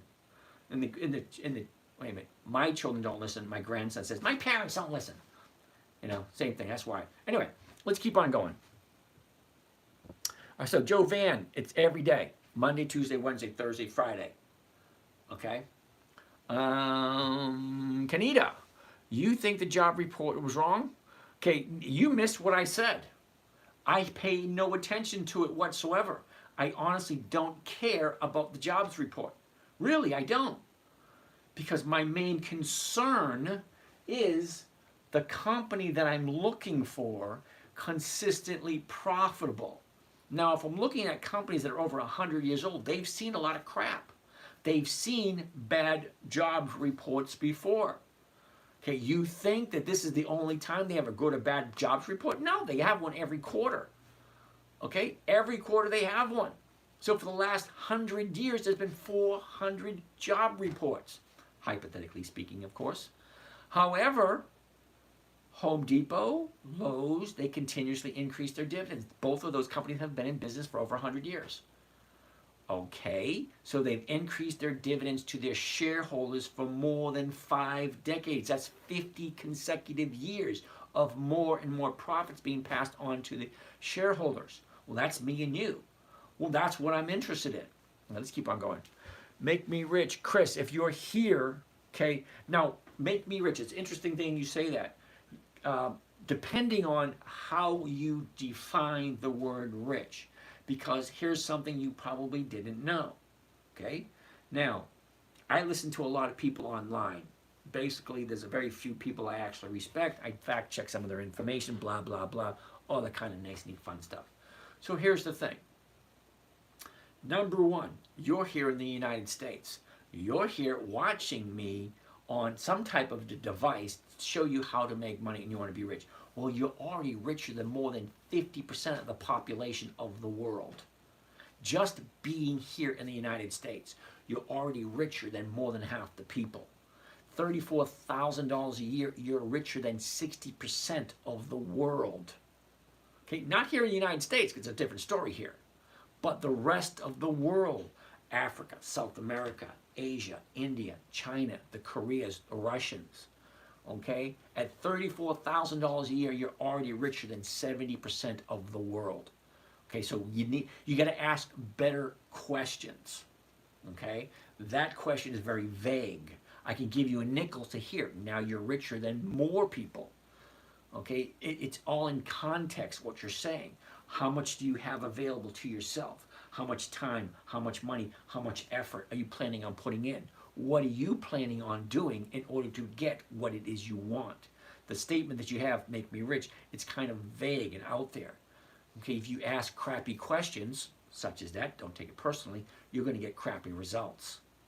Now, if you have another question, like, okay, how can I get a safe, predictable 3% per month so that I can get 36% per year yield safely? That's a better question. How can I double my money in a year safely? Well, that's a better question. Jill, how you doing? Investing is the most effective method to achieve success. Well, thank you very much, Jill. I'd really like to have a conversation with you sometimes, because some of the stuff you said in the past, I'd really like to get to, I'd like to get to know. Who sang that song? I'd like to get to know you. Yes, I would. Was that the Birds? I don't know. What platform would you start trading on? Hawaiian Wood. What platform? Well, I trade on Thinkorswim. That is part of Charles Schwab. I also have a trading account on Robinhood. I love my Robinhood. It's right there in my hands. Click, click, click. Simple, simple, simple. CME. Okay, that is, wait a minute. Don't tell me. I'm not going to touch anything. CME. Shit. Chipotle. CME Group. Damn it! All right, that's a no. Sorry, monthly options. I don't do monthlies. They just don't work. Okay? Monthly, they don't work for me. Okay? Now, I like safe, predictable, consistent 1% per week. I can't get 1% a week on a monthly optional stock. Only allows you to do it in option once a month. I like once a week. JP Morgan has earnings in 7 days for your information. Could be volatile. Okay, so Badfish, here's the thing. I appreciate the information. Thank you very much. Now, I don't really do earnings reports. I've seen positive earnings where stocks go down. I've seen negative earnings where stocks go up. I don't pay attention to them. Okay? No. JEPQ, hell no. Seriously, dude, check the numbers. Do your research. What are their dividends like consistently? Are they consistently increasing? Are they going up? Are they going down? What are they doing? I don't like JEPQ. JEPQ. Okay? Monthly. I can only do it once a month. No, thank you. Joe, thank you. I do a lot of research and work around 401k, so that is where my head is. So then you know that a 401k is a piece of crap. Okay? And you look at the fine print of the 401k. If there's a next bailout, it's not going to be a bailout. It's going to be called a bail-in, where the federal government is perfectly legally in their right to take the money out of your 401k to pay off the bills. So the next time the government wants to give huge amounts of money to the public, guess where it's coming from? The 401ks. Read the fine print. Okay, first of all, TYSM, thank you so much. Okay, for sharing. Okay, I thought he was talking about a stock symbol, TSYM. What the hell is that? Thank you for sharing your retirement. Okay. Second of all, may I ask a question, please? Sure. Fly Goofy. How about Kohl's? Ooh, let's take a look at Kohl's. I like Kohl's. Roofing to the 10th power. Interesting. How about NLY? Allie, ooh, take a look at that one. Where's his question? I don't see his question anywhere. All right, so hypothetically, he's going to ask a question somewhere down the line. Now, for you guys actually watching and listening, these questions, okay, so I get TikTok here, TikTok there, YouTube here, X here, Twitter, X, Facebook, and then Instagram. Wait a minute, Instagram? Yeah, Instagram. And down here, another YouTube. So I got two YouTubes, 2 TikToks, Instagram, Facebook, X, and so anyway, I get questions coming from everywhere. So if you don't put your questions really close together, I'm seeing one here, one way down here. So by the time I get the second half of your question, I forgot the first half. Okay, what ticker symbol? JEPQ, yes and no. Okay, we're taking a look at Kohl's. Kohl's, KSS. Take a look. First thing I always want to see, high, low, was, is, up, down. That's the direction. High, low, where was it? Where is it? What direction is it going? That's the 5 things I want to see. It's okay, whatever. Okay, so it's sitting at 1962. 1974 is where I can buy it on Monday. The closest one to 1974 is going to be the 1950 or the 20. Both of those are going to give you 1%. So what's the difference between the two? Well, the 1950 is in the money by 24 cents. It's a safer trade. So if I'm getting 1%, it's a safer. Oh, here's a big question. Hold on. Okay, government privatized retirement through the 401k legislation, especially with what to come in the next 3 to 4 years. And most people would be foolish to not at least max out their employer match. Yes, you're absolutely 100% correct. If you have an employer match, I love the 1-for-1 or the 2-for-1s. Okay, they put in $2 for every one you put in. You cannot get a higher rate of return on that. You max it to the fullest. That's great sound advice. So if my company allows me to max out at what, 5%, 6%, something like that of my income, and they will match it, well, that's freaking awesome. That's 100% return right there. Anything over the max match amount, that should be separate. Totally separate. Don't put it in the same place, because the max amount is the max amount. So if you put in more than the max amount, they're only giving you a certain amount and you get like no return on that one. Okay, anyway, yeah, I like that. It's great. So let's finish taking a look at Kohl's. High, low, was, is, all kind of stuff. 1974 is the current price. So the strike prices, you can do any one you want. 18, 1850, 19, 1950, 20, 2050, 21, 2050. And you can sell any one of these, but you got to buy the stock first. When you're buying the stock, well, here it is, 1974. The closest strike price, 1950 or the 20. Let's do a trade. I'll walk you through two of them. We'll do one at 1950 and we'll do one at 20. Okay, we'll do both of them. But here's the thing. The 1950 is already in the money. Okay? That's the safer trade. Okay? The 20, you're going to make more money, higher rate of return, but the stock has to go up. Okay? So the idea is buy a stock, sell the option, be back into cash on Monday. So if I buy something this Monday, I sell the option against it. By Friday, I want to be out of it and back into all cash the following Monday. Either that or I want to roll it forward, whichever one makes better financial sense. Okay, because we're always checking the numbers. Okay, so when I say I have a private trading group, Monday, Tuesday, Wednesday, Thursday, we jump on at 9 a.m. The market opens up at 9:30. I do my podcast, which I tell you all my trades. You can look over my shoulder, watch all my trades as I'm doing them. And then after that, it's open mic. Open mic. You can ask me any question you want. And here's the thing. I will stay on until you guys are done asking questions. Okay, the other day I was on for 2 hours just answering questions, walking people through the trades, walking people through how to understand the trading platform. Okay, Friday I jump on at 3 o'clock. The reason being, because the options we sold on Monday are going to expire on Friday. If you're new and you don't understand, well, I actually look at your trade and say, all right, this is what's going to happen. Okay, your option is going to expire. You'll be back into cash on Monday. Or, well, the stock is dropped a little bit, so you're going to take the stock into Monday and you get to do another covered call. Same thing. What's your rate of return this year? Sally Hung, how are you today? Well, now remember I told you I have 6 different accounts. I only share 3 of them with you. Okay? Account number 1's over 50% already. Account number 2 is getting close to 75. Account number 3, which is only 3 months old, is already over 10%. That's only 3 months at 3% a month. I don't know, it's probably more than that. I don't know. Let's keep on continuing. So we're looking at Kohl's. Last year, Kohl's was at 1995. It bottomed out at the end of October of last year, 1787, somewhere in that area. So here's the top right here. It looks like we have a top right there. That was the beginning of April, 29.60. That's the high, 29.60. From there, she drops, goes back up. Gaps down, goes sideways, gaps down again, goes sideways again. Last 30 days. I find, for me, the last 30 days to be the most important. And the reason why I find it the most important, it gives me an idea of which direction the stock is going next. Okay? Down, up, down, up, down, up. Well, that's kind of like kindergarten stuff.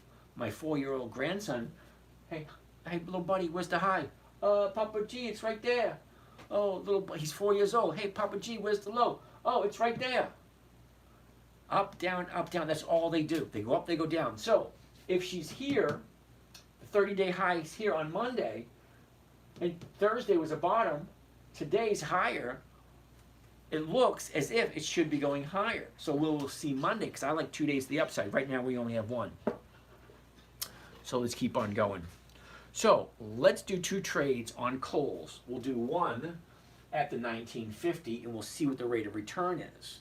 And then we'll do one at the $20 and we'll see what that rate of return is. Now we'll only do 100 shares, so we all know it's always going to be the same amount of money. Okay?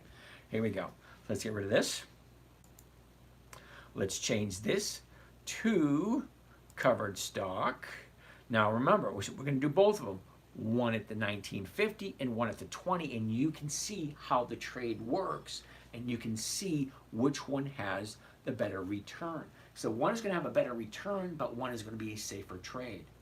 This is where you have to figure out what works best for you. Everybody's different here. No 2 of us are going to be the exact same. Okay, so number 1, let's do the $19.50. Here it is. Click, clickety, click, click, click. I'm going to go back to 100 shares. At the market, here we go. And she's open. Okay, here it is right here. Buy one covered call of Kohl's, the 100 week. Those are the weeklies. 11 October 24. That's this coming Friday. Okay, the $19.50 call strike against the Kohl's stock. Okay, break even. 1906. Well, the stock's at 1974. As long as it's above 1906 come Friday, I'm good to go. All right, break even. The profit on this trade is $43.50. Okay, so here's how we figure out the rate of return. We get our calculator, clear it out. We take the profit, 43.50. 43.50, and we divide it by the investment. How much is the investment costing me? 1,907. Right, divided by 1,907. Now that gives me a rate of return of 2.28. Got to stop for a second. Got to write that one down because I think I'm going to do that one tomorrow, next week. KSS. All right, I like that one. All right. Usually, so some of you guys paying attention actually have a notebook and you write down everything I write down. That's wise because we're going through hundreds and hundreds of stocks every single week. If you hear me say, well, oh, that one sounds good, and I write it down and I circle it, you know that's what I'm going to be buying. I'm be cheating a little bit. All right, anyway, so at the current strike price of $19.50, it is a 2.28% return. Great, let's get out of that. Let's get out of this. Okay, now let's go to the, let's get out of that, and let's go to the $20 strike price. Okay, let's go 100 shares right there. Okay, at the market, there you go. Now, some things are going to change and some things are not going to change. Number one, buy one covered call of Kohl's, 100, those are the weeklies. 11 October 24, that's this coming Friday. Not today, but this coming Friday, a week from today. The 11 October 24, the $20 calls against the stock. The break even for this one is a little bit different. It's $19.30. That's the break even. How much am I profiting off of this one? $70. If the stock is above 20 come Friday, my profit is going to be $70, but the stock has to move up. All right, calculator, clear. $70 is the profit. What is the investment? It should be the exact same. Oh, look at it is, 1,930. Divided by 1,930. What is that rate of return? Well, that's 3.6%. Okay, 3.6%. And I know it's not big, huge numbers. If you're looking for big, huge numbers, you're in the wrong place. This is simple, safe, predictable for cash flow only. This is not for accumulation.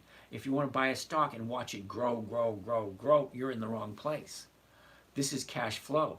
I want my account to grow very slowly, and it does. It grows so slowly because I spend most of my money because that's what I use for my bills. So that being said, you got the two different trades, the $20 and the $19.50. Now, the $20 is more profitable, but the $19.50 is safer. So that's a question, an argument, a discussion you're going to have with yourself. Which one is better for you? Okay, do I want to do the $19.50, have a safe trade, make 2 point something, or do I want to have more aggressive trade, do the 20 and make 3 or 4%, whatever it was? But that's a question you need to ask yourself. Does it make sense? All right. 145 work. Ally, N-L-Y. N-L-Y. Now, I'm going to apologize for you other guys. I'm not ignoring your questions. I'm just going one at a time. I don't want you to think that I'm ignoring you. I will get to the questions as I scroll up.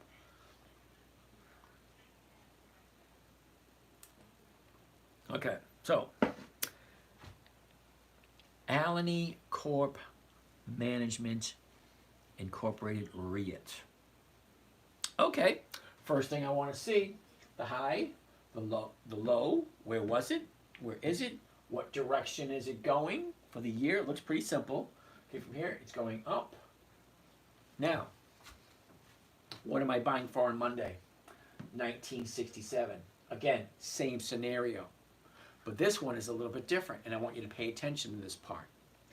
At the money right now, 1950. Well, it's going for 24 cents. I'm losing 17 right off the top. If I buy it for 1967 and I sell it for 1950, well, I'm losing 17 cents. I take the 17 cents off of the profit, and it leaves me with 7 cents. I'm walking away with 7 cents on a $19 trade. Yeah, no, thank you. The numbers don't work on that one. Sorry. So let's keep on going. My return for this year is a lot higher than most people. Uh-oh.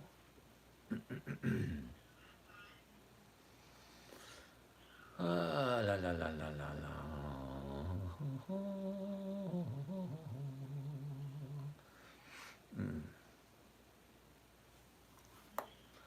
Jingy. AAP is on the list. Yes, it is. Hold on, one of these questions. Holy cow, I missed all these questions? Uh-oh, wow, I missed a lot of questions. Holy cow. Sorry, guys, I'm missing all these questions. Bumper thinks VOO is the bomb. I don't know if that's a good thing or a bad thing. Okay, I think VOO is a piece of crap. Okay, why would you, and seriously, answer this question in a manner in which I will understand completely. Pretend that I'm like a 3 or 4-year-old and explain to me why would I or why would you invest your money to get 1.3% per year. That's what VOO is paying. You're giving your money to a computer, ETF, electronically traded fund. You can argue all you want about exchange traded fund crap. Exchange traded fund, yeah, bullshit. It's a freaking computer. Okay, you put your money into a computer, the computer tells you what you're going to get. It's going to give you 1.3%. Okay, go to Yahoo Finance, go to, that's Tesla.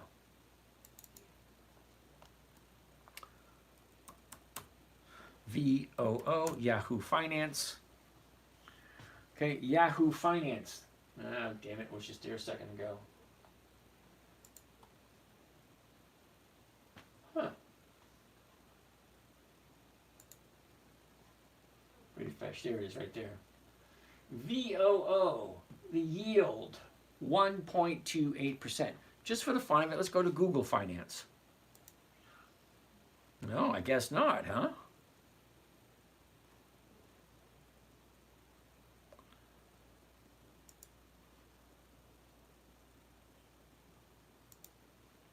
Well, that didn't work out very well now, did it?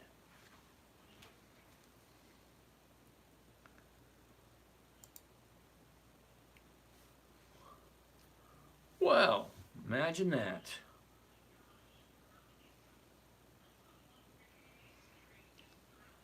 Your browser has been up. Oh, fuck, I hate it when they do that.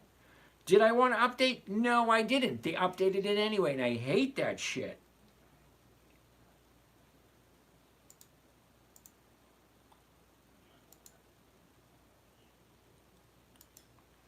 Fuck. Okay, Google Finance.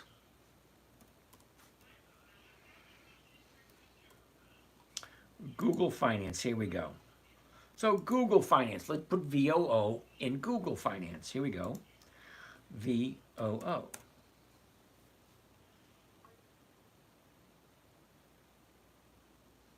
Okay.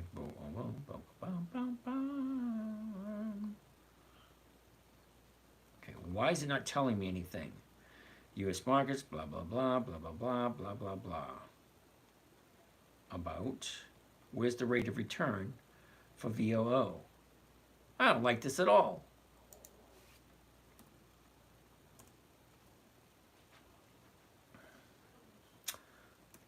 All right. 2024 yield for VOO. ETF. See right there? 1.29%. 1.29. Explain to me in a manner which I'll understand why you think VOO is the bomb when it is paying 1.29%. Seriously, what the hell are you thinking? Dum, dum, dum, dum, dum. Here we go. All right, so it's good. What are we looking at next? Alexandra, blah, blah, blah, blah, blah, blah. You want to hold bags. I have no idea what they mean. Bumper, it will take you down when it comes action, okay? Introduce the high-paying interest, please. Introduce the high-paying interest. I have no idea what that means, Alex. How does one get into your profession? I'm not a profession, dude. Okay, I'm just some random guy on YouTube, some random guy on TikTok. Okay, I retired. I had a certain amount of money. So here's my options. I could take my certain amount of money and put it into federal funds, get 5% a year. Okay, that wouldn't work for me. I'd still be working. No, thank you. I could put my money into CDs. What are they paying nowadays? 2-3%? Yeah, that won't work either. I could take my money and put it in VOO, that piece of crap, and get 1.3%. Yeah, no, that wouldn't work either. I'd still be working. Or I can take 1% per week. That would cover all my bills. Okay, how do you learn? Well, you learn through the School of Hard Knocks, or you find a mentor, someone that you trust, someone that you understand. It must, okay, think about it this way. If you're going to learn something, learn it from someone that makes sense. Okay, so this trading strategy, I have to admit, I'm not the greatest trader out there. I'm not. There are other traders out there that make more money than I do consistently. Okay, so what I do is simple, it's safe, it's predictable, it's consistent, it's 1% a week, that's over 50% per year. The thing is, I do it in less than 10 or 15 minutes a day because I value my time. Money comes and goes. You can make a whole bunch of money, you can throw away a lot of money, but what you can never, there's a few things you cannot buy. One is more time. Two is wisdom. You cannot buy wisdom, you have to earn it. You earn it by making stupid mistakes. Okay?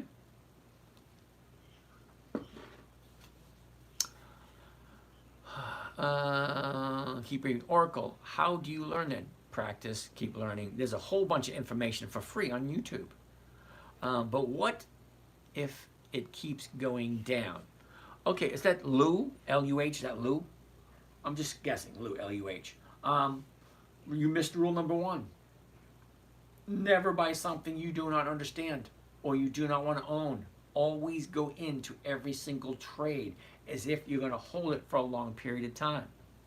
It's actually that simple. If you don't understand it, don't buy it. Okay, Luke, can you give an example of consistently profitable company for 20 consecutive? Seriously, Luke? All right, you ready? Dividend Kings. 54 companies that have consistently increased their dividends for 5 decades. That's 50 years. There's 54 companies. Dividend Aristocrats, 67 companies that consistently increased their dividends for more than 25 years. The Dividend Champions, 150 companies that have consistently increased their dividends for more than 25 years. The rules are a little different between the Champions and the Aristocrats. Both 25 years of increased dividends. And then you have the Dividend Contenders. 10 to 24 years of increased dividends. Okay, Vail. Let's take a look at Vail. V-A-L-E. Vail. 1149, 1150. Cool beans. All right, first thing I want to see. High, low. Where was it? Where is it? What direction? Up, down, up. She's bouncing off this bottom right here. I love it when it bounces off the bottom because you cannot get any lower than the low of the year. So, that being said, here's the a year ago, we're at 1280. We topped off at the end of the year, 1605. Big drop all the way down to the bottom. The bottom was August 5th. Okay, and that was $9.66. So let's look at the last 30 days. Okay, here's the last 30 days. Okay, 30 days ago we're at 10 bucks. The bottom, right here, $9.80. She shoots up to the high Wednesday. Now she's pulling back. This is going to be a no, but it would be a yes in about 3 weeks.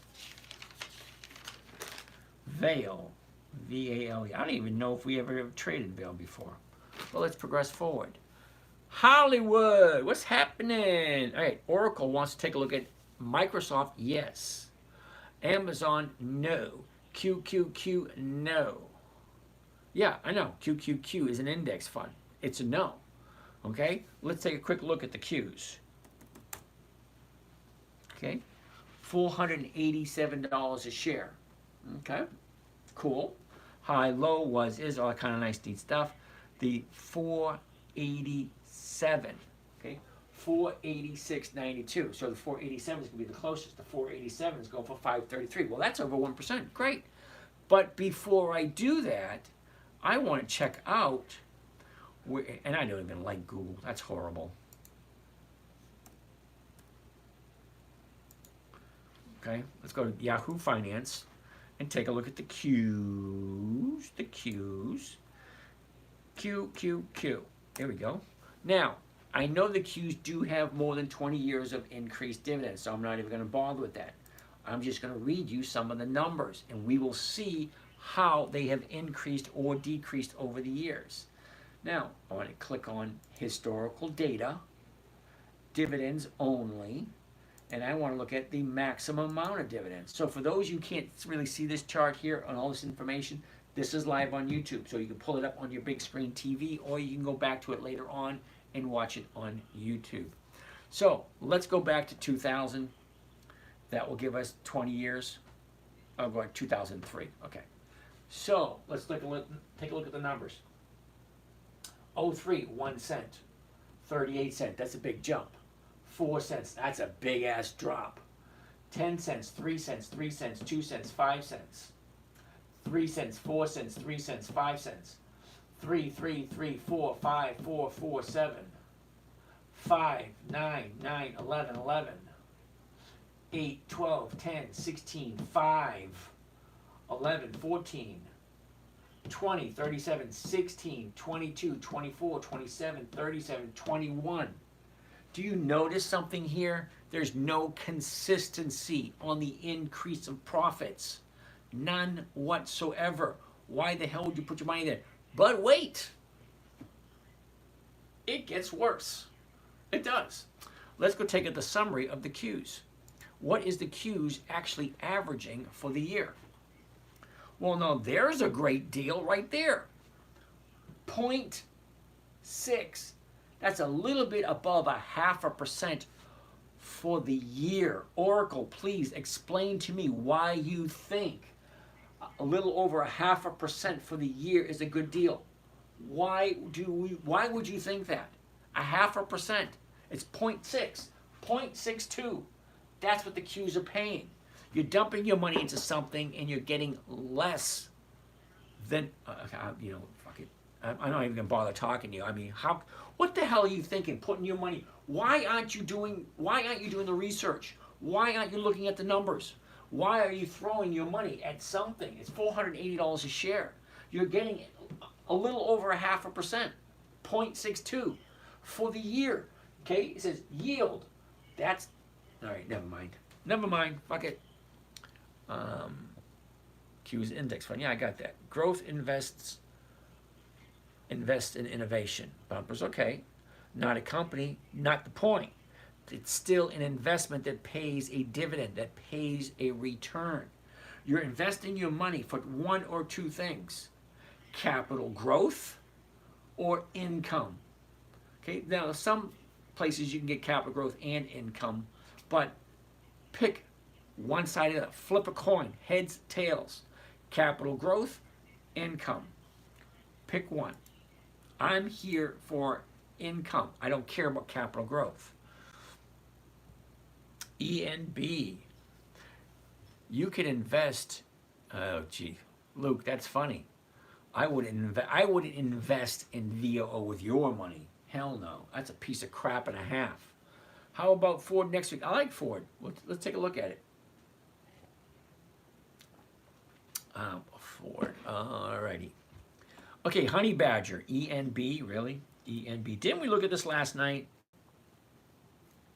Yeah, ENB, dude, you've been here long enough. You know better, okay? Honey Badger, you've been here long enough. That's a monthly, that's a no. Why would you suggest that? Ford, I like Ford. Ford was my number one pick last year. My number one pick this year is Macy's. Ford, high, low, where was it? Where is it? What direction? Look at this. Up, down, up. It's at $10.67 at this moment. No, sorry, 57, 10.57. So here's the thing. Okay, so every once in a while, the market maker will tip his hat. I'll give you a little clue. Well, he did today. The last trade, $10.57. The bid, $10.55, lower. The ask, $10.56, lower. When both the bid and the ask are lower than the last traded price, the market maker is going to push the price down. But it's Ford. It's been in business for over 100 years. I don't mind buying it at this price.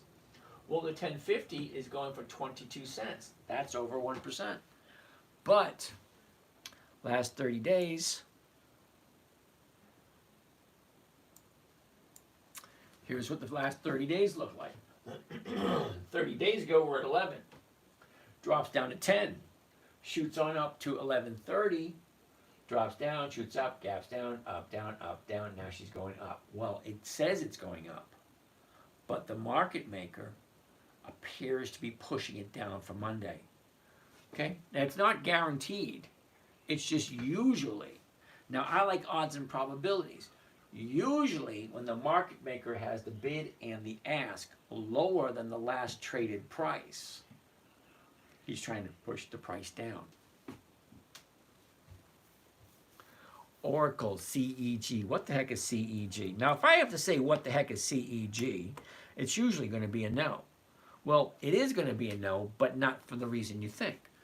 No, because it's at the high of the year. Okay?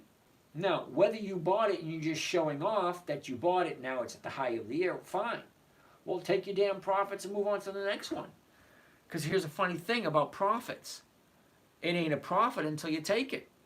And again, nobody ever went broke taking profits. So you decide, okay? But it's going to be a no because that's the high of the year. So, no. Dividend stocks are great. Thank you. Jorgen. What about CMBT? Jorgen, I've never heard of CMBT. And that's probably why. The reason why. Hey, Jen! How are you doing, Jen? Haven't heard from you in a while. How are the kids? How's the hubby? How's the job? What have you been up to? I'm kind of curious. But here we go. Look, these are monthlies. Monthlies. I don't do monthlies. The numbers don't work. It's a waste of our time. Why would we want to look at something that's going to be a no? Sorry, Jorgen. It may be a great company. You may work there. Okay? It may be a whole bunch of nice people, greatest people on the planet. But that's not what I'm looking for. I'm looking for 1% per week. Luke, your strategy is 1% weekly dividend return. Okay, no, you weren't listening closely. Listen closely. I buy dividend stocks. That's where the dividend comes in. Stocks have a tendency to go up in value just before the EX dividend date. That's where the dividend stocks come in. If the dividend stock consistently increases its profits every single year, well, that's shown by the dividend. Everything goes right back to the dividend. If the dividend increases, well, then making more money. Okay? It's plain and simple. There's no companies that offer weekly dividends. So I don't know where you got that misinformation. Now, when I say dividend investing for weekly cash flow, the dividend stocks I like have weekly options. This one, monthly options, I don't do this one. AT&T, weekly options. That is on my list. Ford, weekly option. That is on my list. Home Depot, weekly options on my list. General Electric, weekly options on my list. Certain companies that are on my list have weekly options. I want weekly cash flow. All right, so let's keep on going.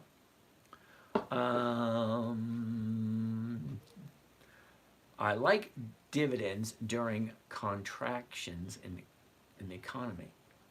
Okay. I like them all the time. All right. Do you think WA going to show a big decrease in earnings October 15th? Mark, that's an interesting question. WBA. Go up today. Cool beans. First thing I want to see, high, low, where was it, where is it, what direction is it going?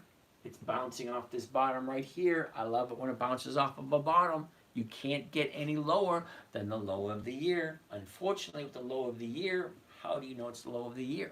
Because we've been following Walgreens since January, and I've been investing in Walgreens since January. Okay, she goes up, she goes down, she goes up, she goes down.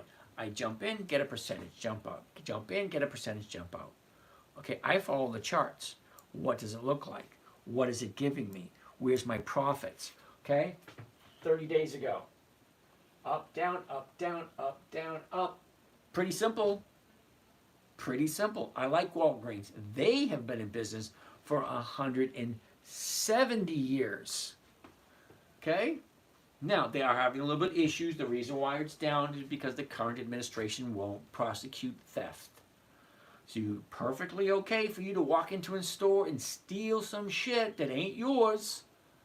And you can walk out. You don't even get a slap on the wrist nowadays. You just get a scolding. You shouldn't be doing that. Well, no shit, they shouldn't be doing that. In a Muslim country, you get caught stealing, they cut your hands off. You'll learn pretty damn quick. You know, as much as some people think capital punishment is cruel and unusual, how else do you control a massive amount of people?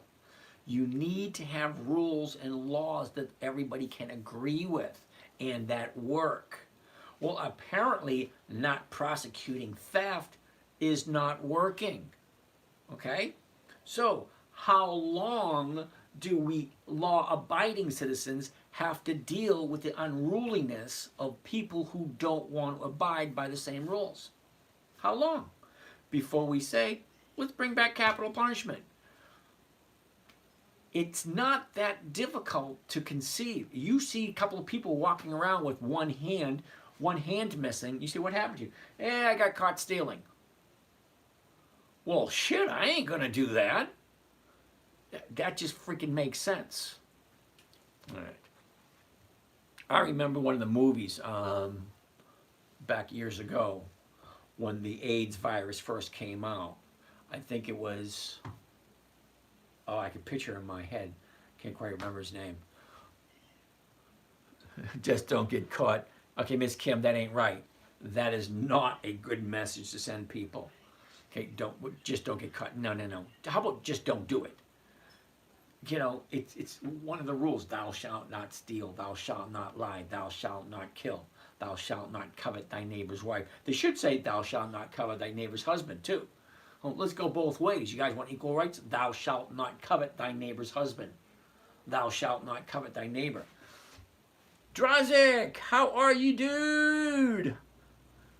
Okay, it's logic. Ain't yours, don't touch it. Simple. Okay? You steal, you lose your hand. Simple. Okay? I like some of the Muslim rules. I like some of them. Makes sense. Okay? If your wife gets caught cheating, infidelity, they cut her head off. It kind of makes the other women saying, oh, hell no. Think about it. Coke pays hardly any dividend. Real estate flipper, you're absolutely right. I've never, ever bought Coca-Cola. Now, don't get me wrong. They're dividend king. They've been in business for over 140 years. They have increased their dividends every single year for more than 5 decades. But the premiums are horrible. Not worth my effort. There are other companies that pay better premiums. Okay, so Trader Kev wants to look at Merck. MRK. MRK.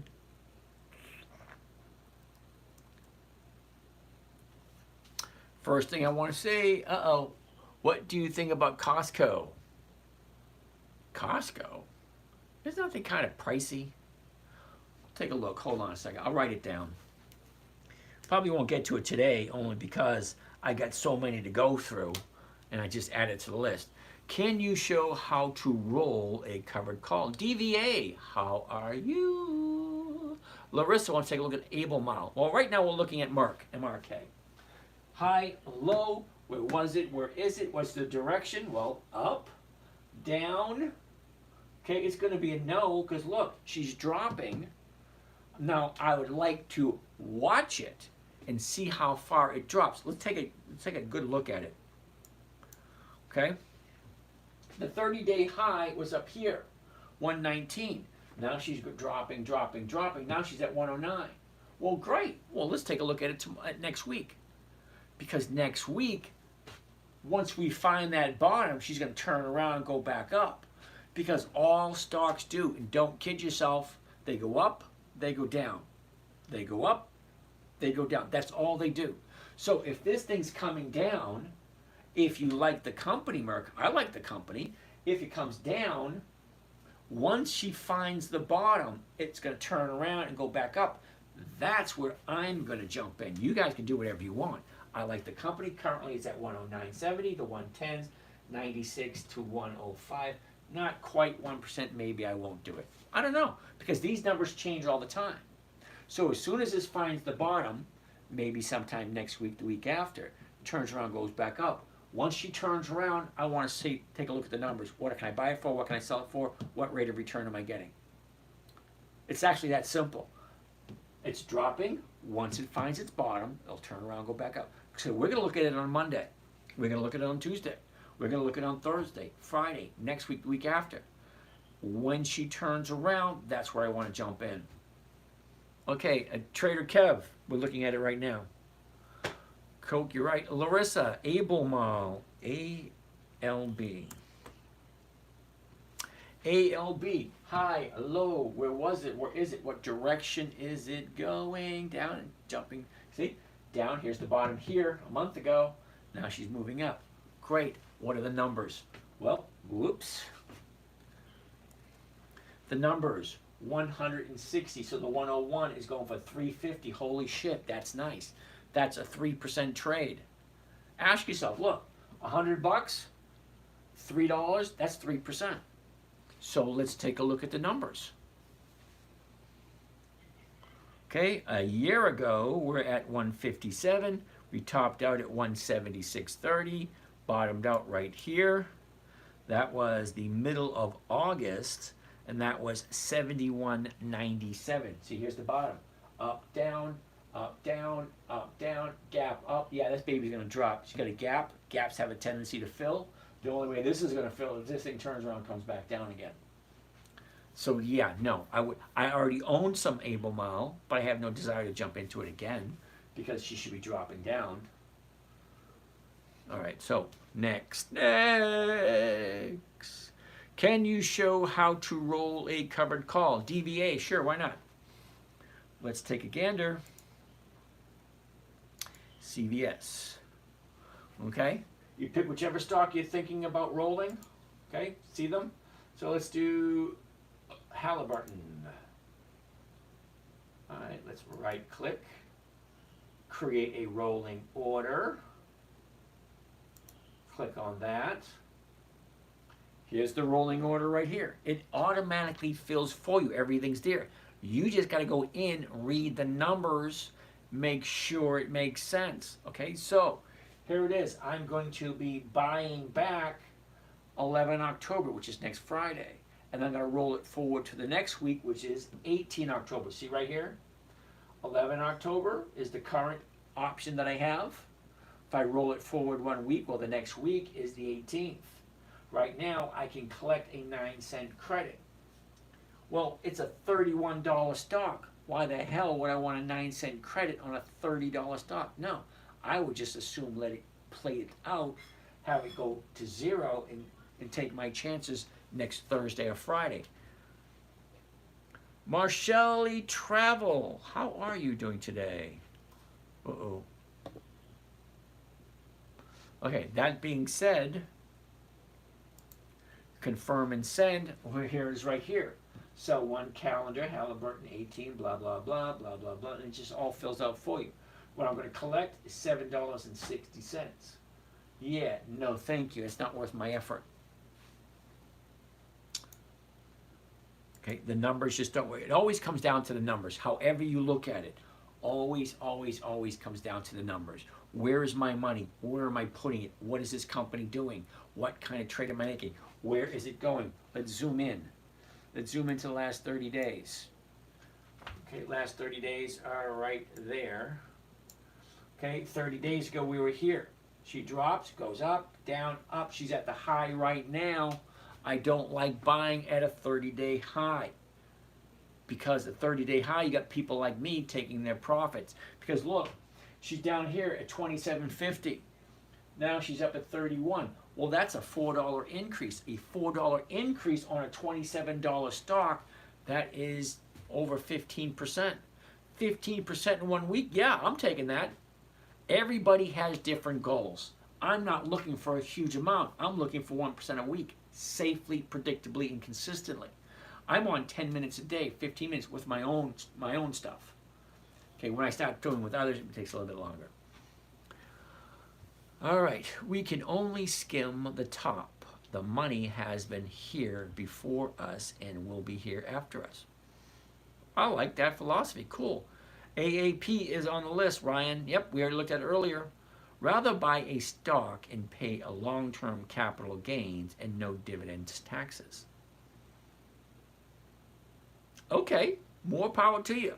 I like a safe, predictable, consistent 1% per week. That's over 50% per year. If you're telling me you make over 50% per year and you only pay long-term capital gains, more power to you. Okay, I don't pay any taxes at all. Okay, that huge book that the IRS has, that is a direction map. It's a map to show you how to not pay taxes. You need to find a tax strategist or a tax planner. Say, hey, this is what I want to do.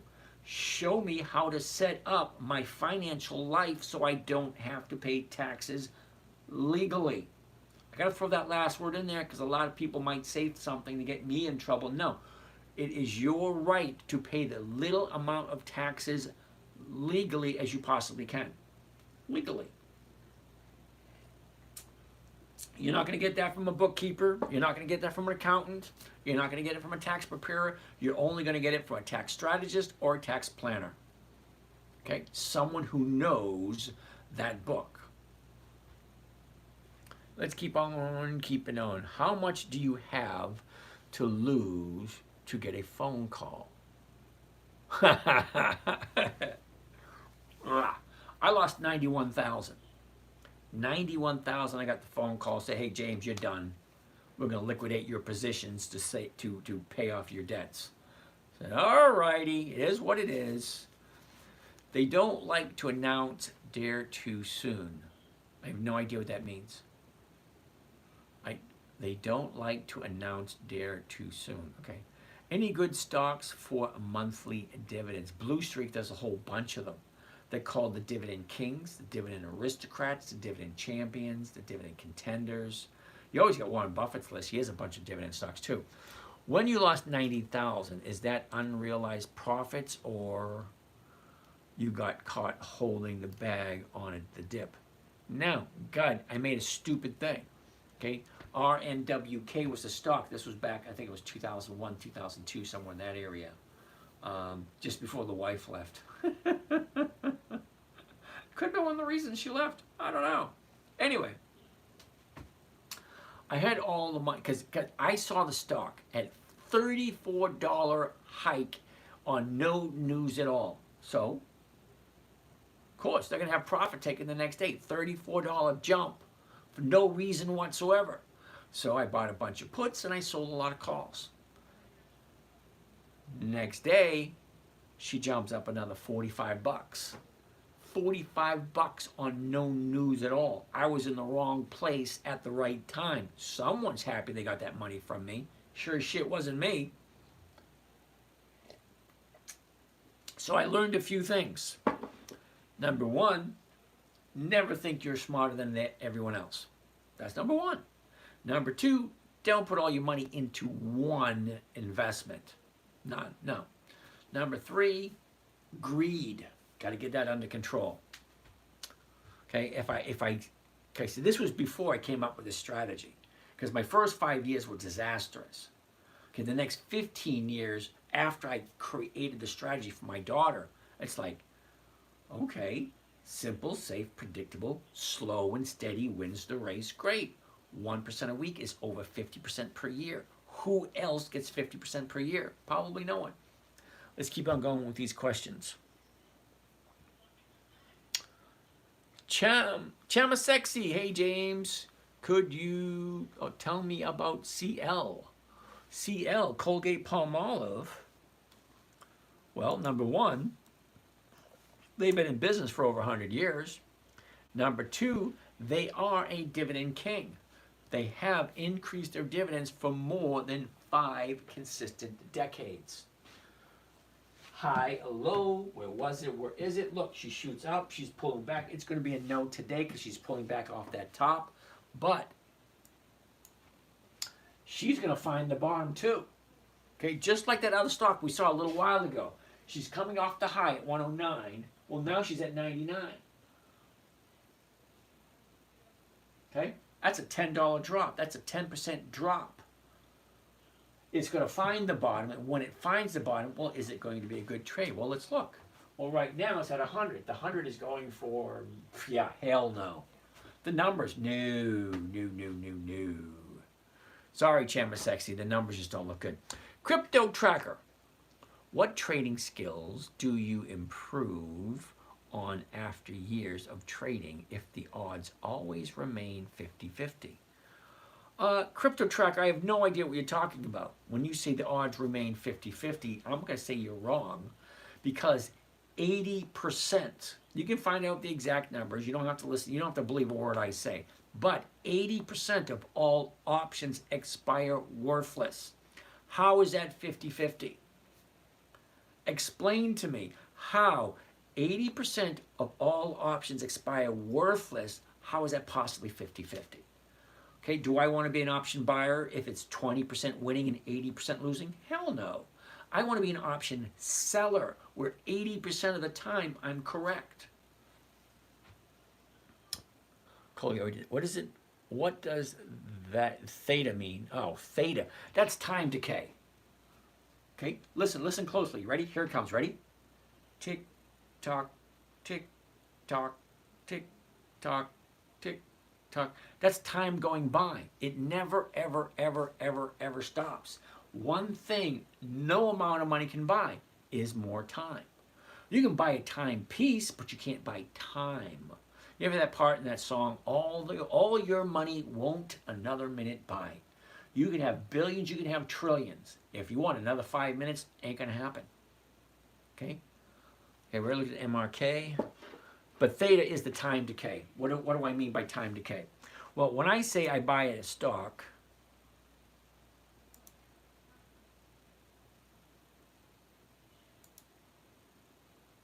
no, I'm in the wrong one. I want this one right here.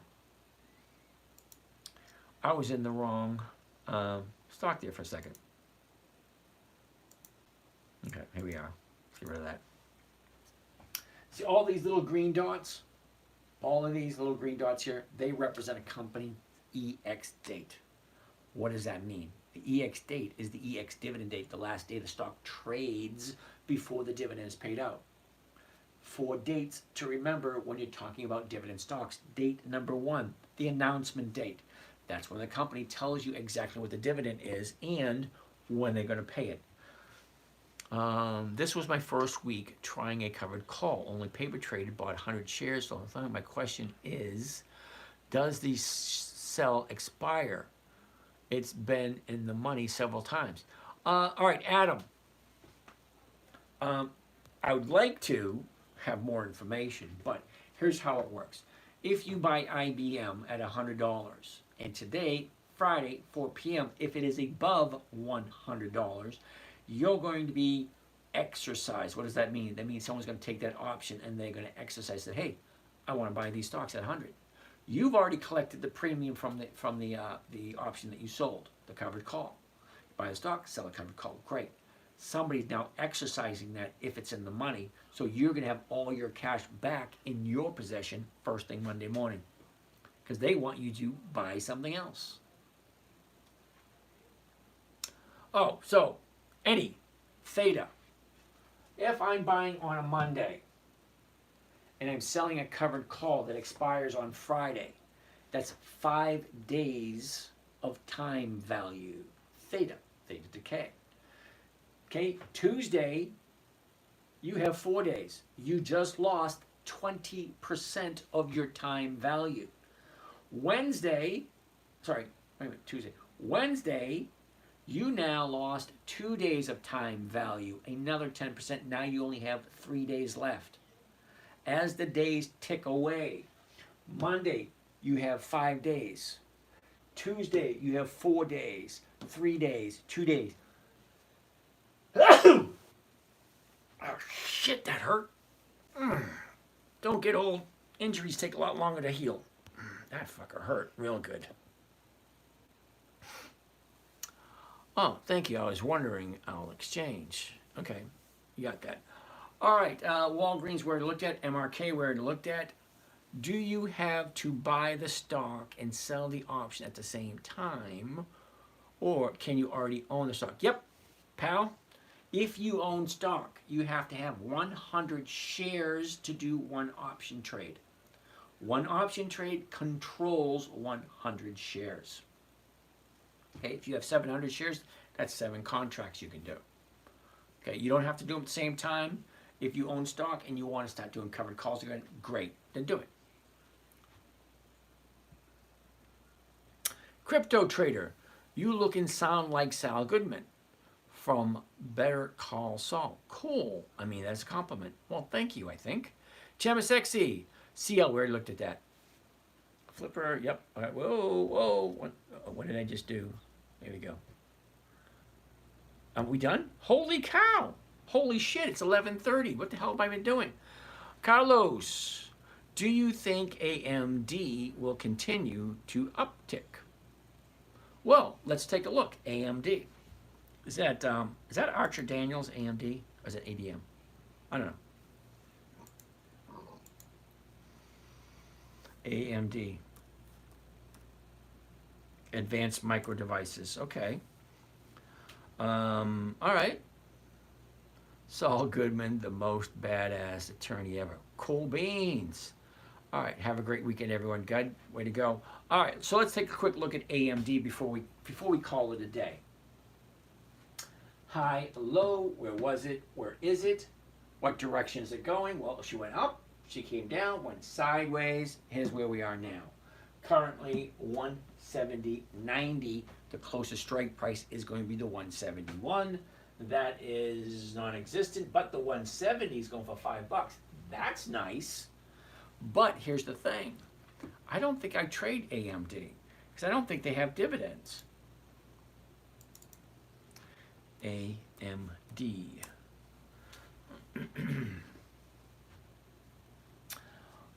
No dividends. Forward dividend and yield, non-existent. They don't have dividends. Yeah, I don't trade this one. I do ADM, which is Archer Daniels. AMD, no. Okay, so that being said, that's a whole 2.5 hours for the evening. That was fun. That was great. Let's do it again tomorrow night. Woohoo! Yay! It's Friday night. You guys really should enjoy yourselves. Have a nice weekend. We'll be back here again tomorrow night. Same bat time, same bat channel. Johnny, tell him what he's won. Woohoo! All right, anybody, have a great night. We'll see you again tomorrow. See you guys on Instagram. Have a lovely day. And now, Facebook, done. You guys here on X, kind of 100% not quite sure how we do this with X. Okay, so we're still working on it. It's a work in progress. There you go. There you go. TikTok, you guys have a great night. Have a great weekend, Adam, you too. And now, there we go. Done there. Done there. Come on. All right, it doesn't want to end.